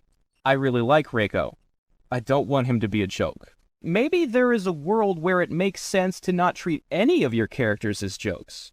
Maybe when there's potential mystery, and it's adding depth and it's making people more interested in something than they otherwise would be, you should find a way to capitalize on that. And you should try to make all of your characters cool. I disagree, because I think that Reiko is very cool, and I love everything about the character, but that doesn't mean I can't have some fun with him. I don't know that this particular instance of having fun worked out to his benefit, though. Because the alternative is you could have had a way to say Shao Kahn was dead and brought him back in Deadly Alliance, which would have made the story a little bit tighter in the MK4 portion. I also just want to point out the fact that Reiko had a fatality where he literally kicked your torso out, Shao Kahn high kick style. Yeah. That always, to me, was a huge indicator that he was the guy. Yeah, that was a big part of it to me, too. Like, he has a whack! Yep. It was the exact Shao Kahn MK2 and 3 kick. Yeah. Basically a gigantic hint as far as I was concerned. But That's how I always saw it.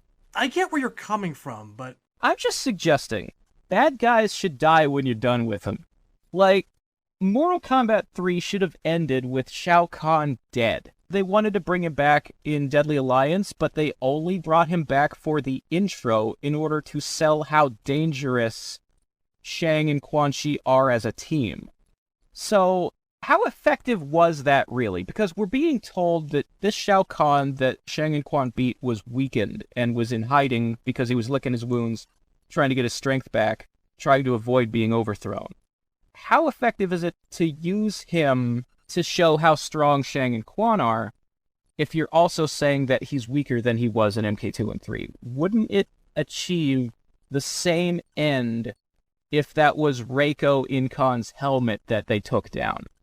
maybe. If Reiko had always been Khan. But that's not what we got, is it? You know what, though? I sympathize, but I'm still okay with them disposing of him.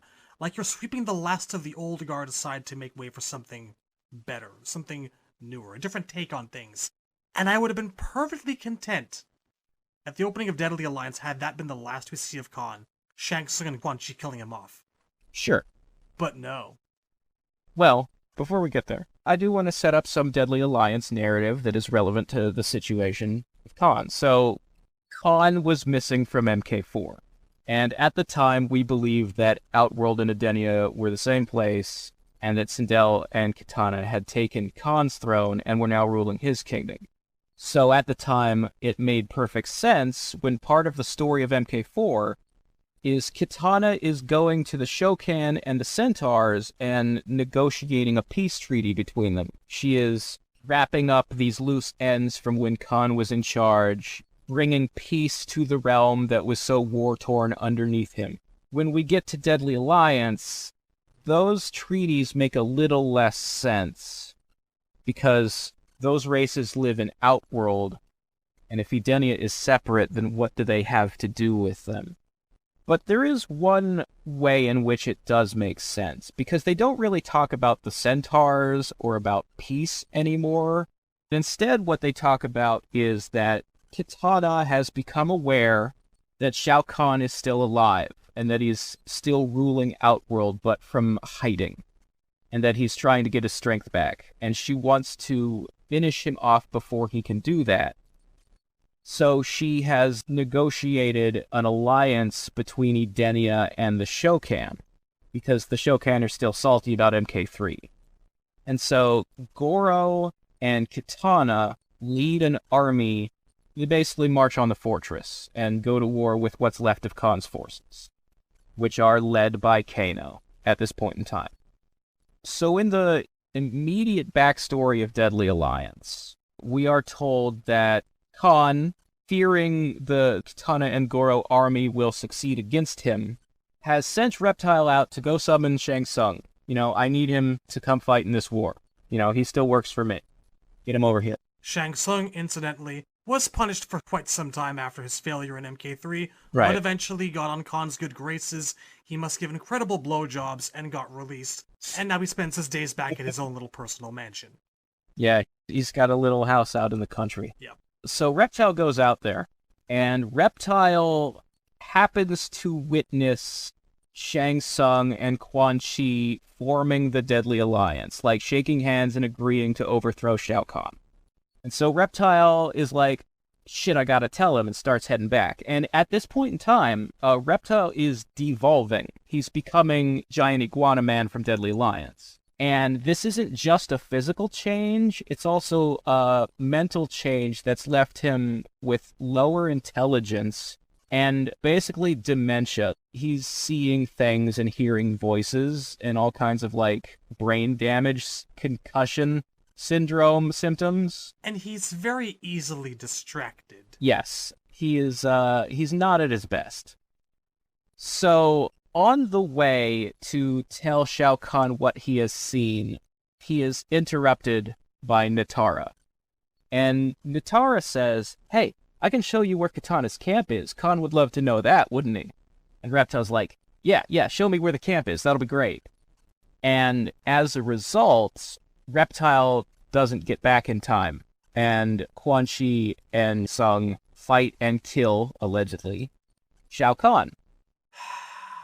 Now, what we would later find out in Deception was that Khan had put a decoy on the throne, that he'd cloned himself so that he could escape because he was afraid Kitana would win and get to him before Shang got back. Thanks, I hate it.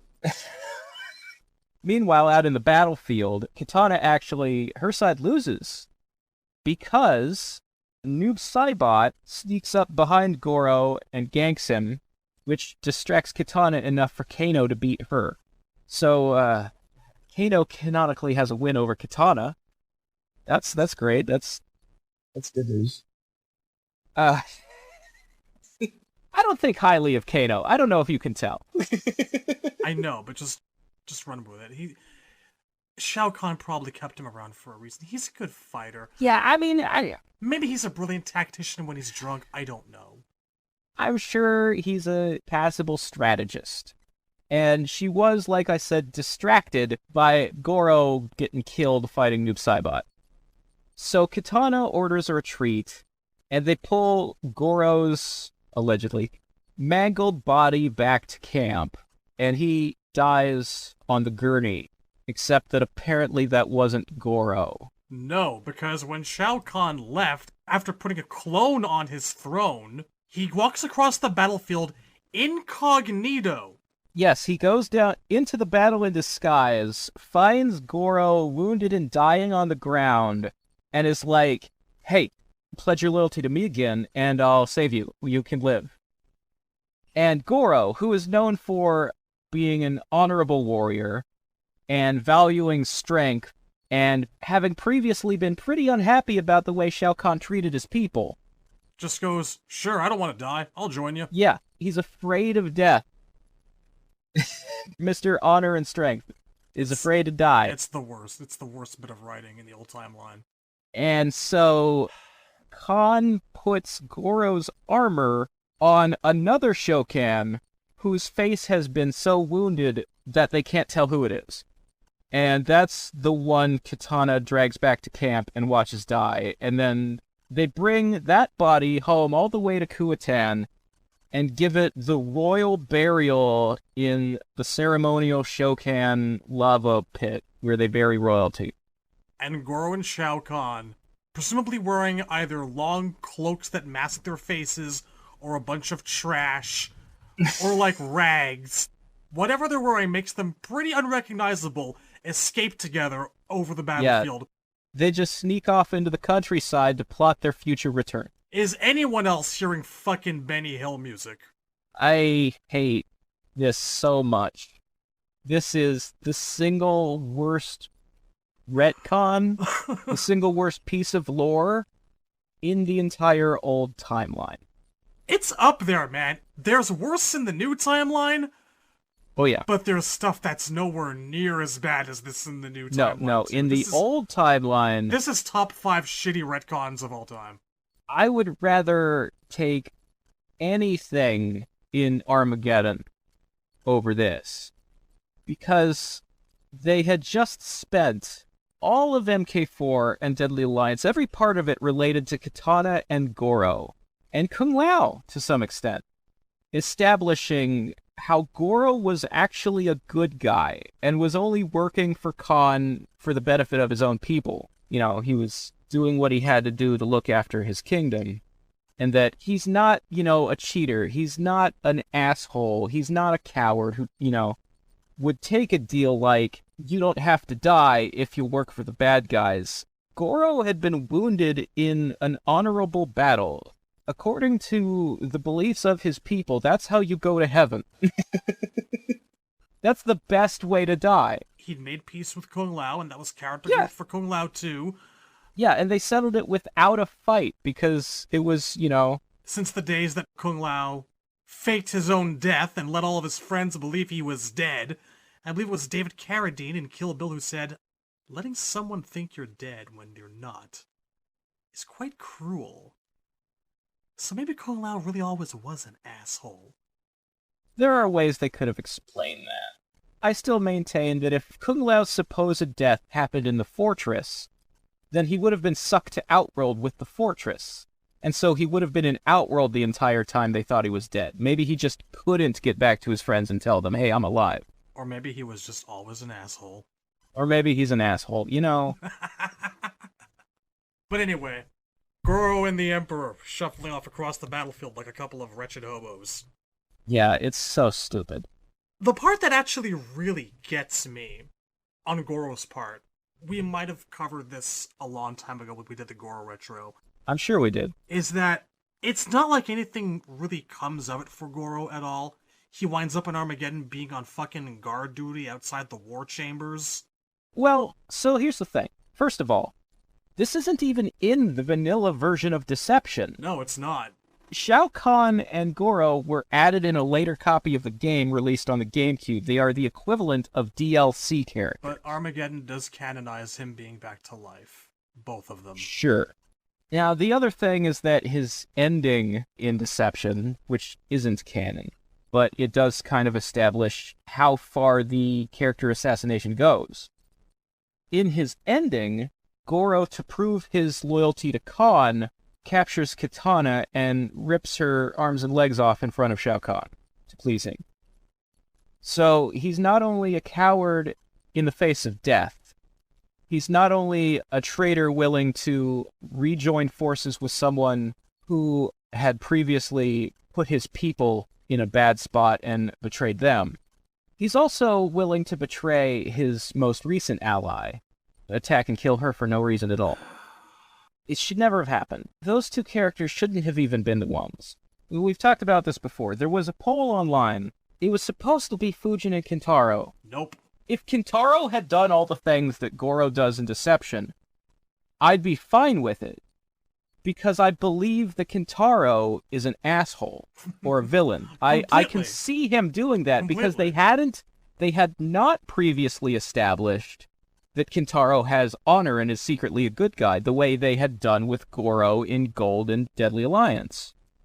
Honestly, everything about this would have worked so much better if it was Kintaro that he found. Everything. Yeah. If it was like Kintaro and a splinter group of Tigrar Shokan decided fuck the rest of the Shokan. Yeah. If Shao Kahn is going to favor us, that's the first time anybody's ever favored us. Yes, we'll do it. While we're here, let's talk about Shao Kahn's ending for a moment, because there's an interesting little tidbit here. Sure. So, in this non-canon Shao Kahn Deception ending, Shao Kahn had regained his strength, and he and Goro marched boldly to the Dragon King's throne room, slaying all who stood in their way.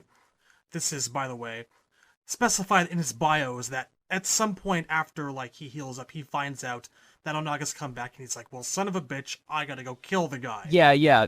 Kahn and Goro stay in hiding all throughout Deadly Alliance, and they don't come back out and try to take the kingdom back until Onaga's on the throne. This next sentence is the one that's interesting. Like an echo of their battle ages ago, Shao Kahn and Onaga fought with a fury fueled by intense hatred. That implies that not only did Shao Kahn poison Onaga, but he did it before they started fighting. Or he poisoned him in order to weaken him while he killed him. Yeah, it's sort of like, when it was first said that Onaga was killed by poison, the implication was just kind of like, I put some shit in your drink and you died, with that there was no fight. Like you passed out at the dinner table and just never woke up. But the way this ending is telling it implies that actually they did fight, and Onaga was maybe stabbed with a poison knife or something? Maybe. Or maybe he did put poison in his tea or whatever, and... Yeah, maybe he fed him a poison drink first, and Onaga could taste it, and he's like, I'll kill you for this. And, Nope, it's too late, asshole. It was too late, yeah. But there's more to that ending. Yes. But that's the most interesting bit. It implies that there was a bit of violence when Onaga died. Yeah, because the second half of that ending is that Goro comes in, and Goro and Kahn double-team Onaga, and I think it specifically says Goro stabs him with poison knives. Knowing the Dragon King was too powerful to defeat in mere combat, Shao Kahn blasted Onaga with his warhammer, causing him to hurtle into Goro's poisoned blades. There you go. Onaga had fallen victim to Shao Kahn's treachery once more. With Onaga defeated, Shao Kahn reclaimed Outworld once again. His army of Shokan decimated what remained of Kitana's armies and the Tarkatan horde, and scattered their survivors into the unknown. A new era had begun in the realm of Outworld. Long live Emperor Shao Kahn! Anyway, that's obviously non-canon arcade ending. Completely, but it is also notable for that implication of how things turned out between Kahn and Onaga, and for being the first time Shao Kahn had an arcade ending. In Trilogy, his ending just said Shao Kahn wins, and it was that picture of him silhouetted in black against that green creepy background that I love so much. It was one of the shots from the MK3 Attract mode. That's it. All the story shots. There's a picture of Kahn sitting on the throne, all in silhouette, and behind him there's a swirling... mass of souls or whatever. It's like a fractal pattern, and I'm pretty sure that image is what the wall of the throne room in MK9 was inspired by. It should be. Because the MK9 throne room has sort of this swirling Geiger-esque shape carved into the back wall, and it's like a window, and on the other side there's a swirling greenish-blue soul energy. It really lost something, though. It doesn't... Yeah. Anyway. Yeah, so what canonically happens is that Kahn and Goro stay in hiding all throughout Deadly Alliance and Deception. Meanwhile, Melina, in disguise pretending to be Kitana, has taken over the Edenian army and has led them to capture Shao Kahn's fortress, which is, I guess, empty at the time because Shao Kahn's not in it. Like everybody thinks Kahn's dead. So, after Onaga's defeat, Melina and the Edenians are holding the fortress, and Melina's pretending to be Katana. And then Shang Tsung comes back to life, because Shang Tsung dies at the beginning of Deception in the opening cutscene when Raiden blows himself up. And it is revealed that when Shang started working for Kahn, he sold his soul to Kahn in a contract. So, if Shang ever dies, his soul doesn't go to the afterlife, it goes to Kahn. Conversely, that contract is supposed to prevent Shang Tsung from ever betraying Kahn, because if Kahn ever dies, Shang will die. Which, Shang apparently remembered the contract, but didn't believe it, is what it says in his bio. He's like, I didn't think it was real. If I had known, me and Quan Chi attacking him wouldn't have happened, would it? So Shang's soul goes to Kahn, and Kahn goes to the flesh pits and puts Shang's soul in a cloned Shang body so that Shang can come back to life. And at first, this body doesn't have skin, so Shang leads them to Li Mei's village, which I guess he's still salty about Li Mei trying to rebel against him back in MKDA, because they proceed to slaughter the entire village so that Shang can steal all their souls and use it as energy to heal himself all the way up and grow skin and be back to full strength. Go home and eat a family, man. So Li Mei's entire village is dead. That's kind of skimmed over the course of the rest of the game. Like, she doesn't bring it up ever. Nope. So then, the three of them, Shang Tsung, Shao Kahn, and Goro, the classic team reunited. Boys are back in town, boys are back in town.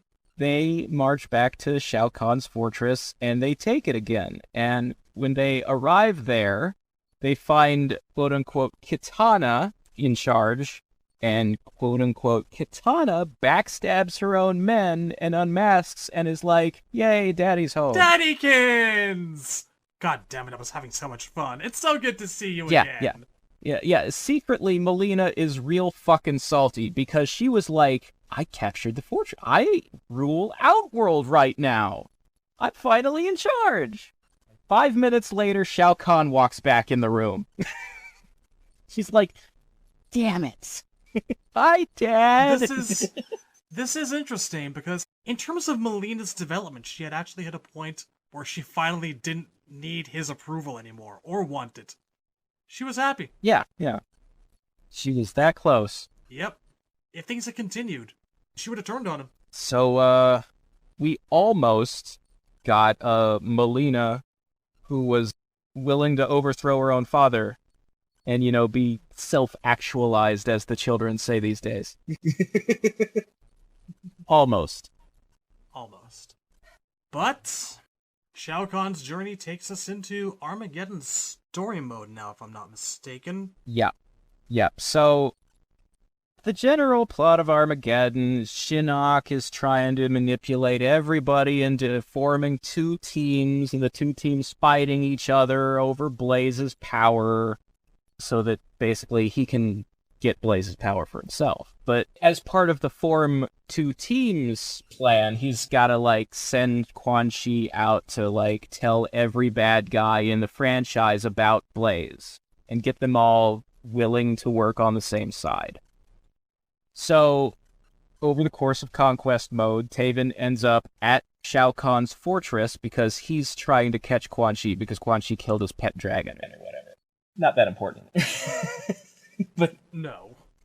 But Taven happens to be there while all of the main boss bad guys are having their peace summit where they agree to be on the same team. The forces of darkness actually being codified as a real thing, and that's what they call themselves. There's this inane line of dialogue in the scene where the bad guys are all talking to each other, where one of them says that if the good guys get Blaze's power, it could be the end of darkness, whatever the fuck that means. That's the line he uses, the end of darkness, and we can't let that happen. Jesus fucking Christ. Are you sure this series has the depth you think it does sometimes, Razor? Sometimes. Are you sure? Look, not all the time. Sometimes they drop the fucking ball, alright? I think Mortal Kombat is a mountain with beautiful, beautiful slopes and a peak that is the most picturesque out of any mountain you could see on Earth. But once you walk up to that mountain, Razor, the first 7 to 20 miles, they're made of dung. It's just dung, Razor. You gotta sift through a lot of shit to get to the top of that mountain. Look, I see Mortal Kombat as multiple separate things made by multiple groups of people who weren't always of the same level of talent or on the same page. The problem with that in this particular scenario is this is the same writing staff or head writer that gave us Deadly Alliance. One of the high points. There's a gradual drop-off and decline. There is a decline. There are causes to that decline. All I'm saying is that when I say Mortal Kombat has a deep story, I'm not talking about Armageddon.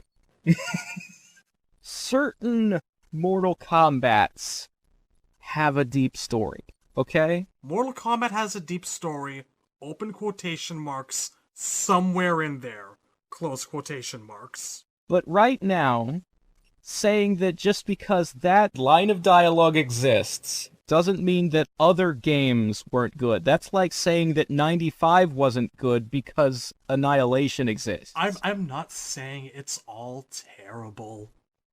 And don't speak of Annihilation in that way. You love it. I love it for different reasons, though. It's obviously two different kinds of quality. No.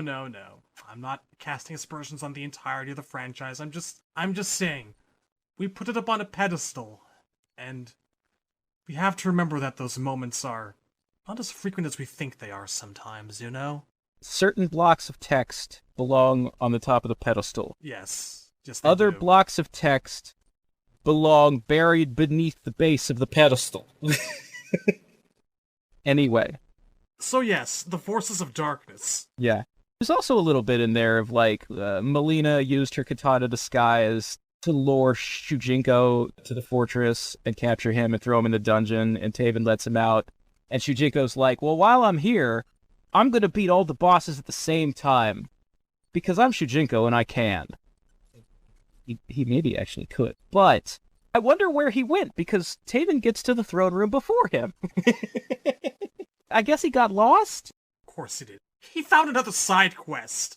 The beautiful part of that is, maybe he could have actually beaten them all on his own. It's possible. He's that strong. I mean, he has the ability to copy multiple fighters at the same time. He could actually walk into a room with Shao Kahn, Shang Tsung, Quan Chi, and Onaga, and copy their powers and beat them all at once. He could do that. But he's also an arrogant windbag who's full of himself. Yeah.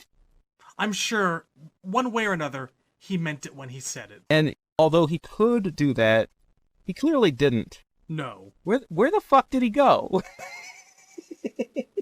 We'll never know. Well, anyway, we see a scene where Han, Shang, Quan, and Onaga are all begrudgingly agreeing to work together, just long enough to stop the good guys from beating Blaze so that one of them can beat Blaze. This would have lasted. I believe in it. Well, we see how long it lasted, because in the Armageddon opening, we see the point where Onaga and Shang Tsung all start fighting each other. But they all agree to work together, and then they leave the throne room. They portal off to Edenia, where Armageddon is going to take place. And then Taven walks in the room after them, and he's going to follow them through the portal when he's stopped by Dark Raiden. And Dark Raiden tells Taven that he and Shao Kahn have made an agreement. Raiden will stop Taven from following them, and in exchange, Kahn promises not to attack Earthrealm anymore. And Raiden fucking believes it? I want to specifically highlight this moment because we all know what happens at the beginning of MK9, don't we? That we do. That we do. God damn it. So, as we're told in the new timeline canon, the Battle of Armageddon ends with Shao Kahn beating Blaze and gaining the power of, quote-unquote, the prize, which makes you as powerful as a god, which Kahn already was, so I guess it's just more on top of that. So, Kahn then proceeds to kill Dark Raiden and take over Earthrealm. Or destroy the universe. Or he would have if Raiden didn't use time travel. Have a nice day. So yeah, good job there, Dark Raiden. Well, that is one way things went. I tend to look at Armageddon as kind of a branching point. Oh yeah, let's be clear. Canonically, as of MK11, the actual series of events is this. Taven beats Blaze. Then Chronica restarts history. Then MK versus DCU canonically happens. Then Chronica restarts history again. Then a similar but not the same version of the old timeline happens all the way up to Armageddon happening again. And this time Khan wins. And then Raiden sends a message to his past self to rewind time some. And then MKX happens. And then Chronica resets things again because things in 11 are different from things in X. And then MK11 happens. You can read Sean Kittleson's Twitter. He has admitted that this was the way he sees things as happening. The way he wrote story mode. And obviously there's the scene that establishes that multiple versions of Raiden and Liu Kang have fought each other timeline by timeline because Chronica has reset things many, many times. Kittleson has admitted that Chronica has reset things between games sometimes, and that one of those resets happened before 11, and that one of those resets happened to make MK vs. DCU canon, and that you can see MK vs. DCU in that sequence of multiple Raidens fighting multiple Liu Kangs. It's the stage with the purple sky. That stage is supposed to be Outworld merged with Apocalypse. And there's also a line of dialogue Liu Kang uses at one point when he's trying to talk Raiden down from attacking Scorpion, I think it is. That line of dialogue is reused from a scene where Liu Kang is trying to stop Raiden from attacking Shang in MK vs. DC. That line was reused specifically as a subtle indicator that MK vs. DC is part of the continuity. Because there are a lot of lines of dialogue from previous games that they say again somewhere in 11. There's a lot of lines from, like, when Liu and Raiden fought each other in 9 that are reused in 11. Some of those lines are used when Liu fights Shang in Aftermath. But all those lines are in there to imply that history has a tendency to repeat itself. It's supposed to be thematic. There's been many, many timelines, and Chronica keeps resetting things. Sometimes things repeat. Sometimes lines of dialogue repeat. But yeah, that's it for old timeline Shao Kahn. Old boy wound up doing pretty well for himself with a little bit of time shenanigan help. Yeah. He's our winner. He's grand champion. I mean, technically, he's one of many. I prefer the one where Kitana won, personally. Well, that's in Kitana's MKX arcade ending. It says that if Raiden had not done the he must win medallion trick, then yes, Raiden would have died and Earthrealm would have been conquered, but Kitana would have survived, amassed an army, and gone on to kill the Blaze-empowered Shao Kahn. So that's how that timeline was supposed to go. One I wouldn't have given to see it. There are people who will say, but you can see Kitana's corpse somewhere among the dead people at the beginning of 9. And that might be true, but I wouldn't put too much stock into it. I actually don't think you can. Yeah, it's never in the center of the frame, the way, like, oh, you can definitely see Baraka split in half, You can definitely see a ripped to pieces Sonya, like right in the middle of the camera. I think all you see is one of Kitana's arms, like she's lying just off screen and one of her limbs is partly into the camera frame, which doesn't mean she's dead. She could have been knocked unconscious. There you go. It's really hard to do like an organized retrospective on this particular character. There's so much, he's tied to so many people. His backstory and motivations are so much more vague than most characters in the original trilogy. Like, it was super easy to do Smoke, because besides the fact that we are both super Smoke fans, and there's nothing we don't know about Smoke, and we have a very clear image of what we want to say about Smoke, Smoke's story is really straightforward and obvious. It is. Shao Kahn has many ties. He's responsible for 50% of the plot of the entire franchise. He has tens of thousands of years of unknown history and has been retconned repeatedly. It's a problem. But I think covering the new timeline version in the next part will be significantly easier because there's a lot less to say. Is it going to be easier? Emotionally? It will not be happier. No. It will Let's not. say that. It will be quicker, but it will not be happier. Ugh. And then outside media, which I think that will be the fun part. I think that's the part I'm actually looking forward to. I think that's actually going to wind up being almost as long as this. Because he's in so very much. There's a lot to say about him. Well, because he's the big boss of the franchise. Right? He's going to be in almost everything. He's either mentioned or the actual villain in almost all the things. I'm really looking forward to talking about Brian Thompson. Brian Thompson is a high point. Jeffrey Meek, also a high point.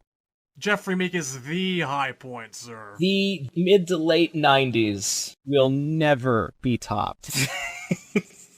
It will never be topped. It will never happen again. It will never happen again. Us having it that good will never happen again. We'll see. We'll see. Sometimes things change. I will say, like, Battle of the Realms had a really good Shao Kahn. It did. That's why I feel kind of optimistic about the character's future going forward. I hope against hope that that portrayal will prove a little bit influential in the years to come. No, Kahn seems to be at his best when he's handled by people who aren't the people who make the games. That's the shame of it. Look, I like I want to like Shao Kahn, but they make it so fucking hard.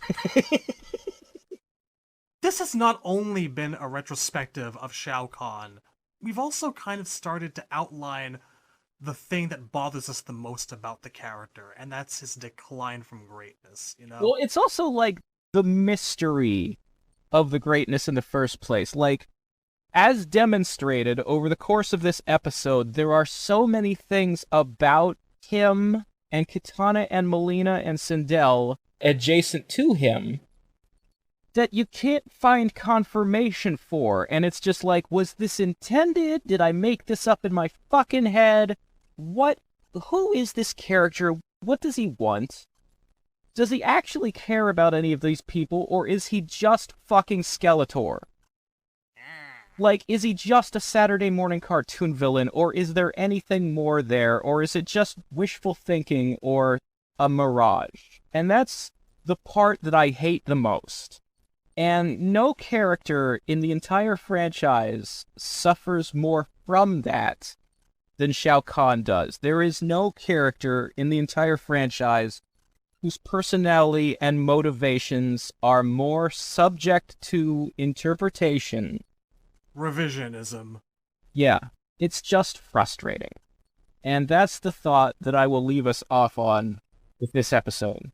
It's hard to know where to start and where to end with the guy. Like, I don't think there was a hope or a chance in hell of us actually doing this in a straightforward fashion. We had to, like, get all that conceptualizing out of the way first, and Yeah. We tried for what it was worth, but it was inevitable that we wind up going back and forth and harping on details here and details there. History has a tendency to repeat itself. There's been many, many timelines. Chronica keeps resetting things. Sometimes things repeat. Sometimes lines of dialogue repeat. But all those lines are in there to imply that history has a tendency to repeat itself. And that's our show. Indeed. I think we're done here. We'll see you soon, perhaps? Maybe? You never know with us. Thank you for bearing with us on this incredibly long and dense labyrinth of an episode. It's been a pleasure. And on that note, cue the music. See you later, weak, pathetic fools. This actually was, in fact, not all too easy. At all. We're still trying to podcast?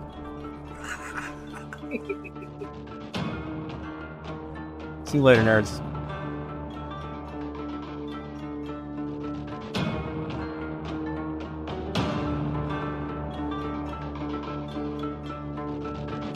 There's been many, many timelines, and Chronica keeps resetting things. Sometimes things repeat. Sometimes lines of dialogue repeat.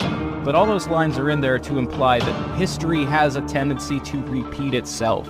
There's been many, many timelines, and Chronica keeps resetting things. Sometimes things repeat. Sometimes lines of dialogue repeat. But all those lines are in there to imply that history has a tendency to repeat itself. There's been many, many timelines, and Chronica keeps resetting things. Sometimes things repeat. Sometimes lines of dialogue repeat.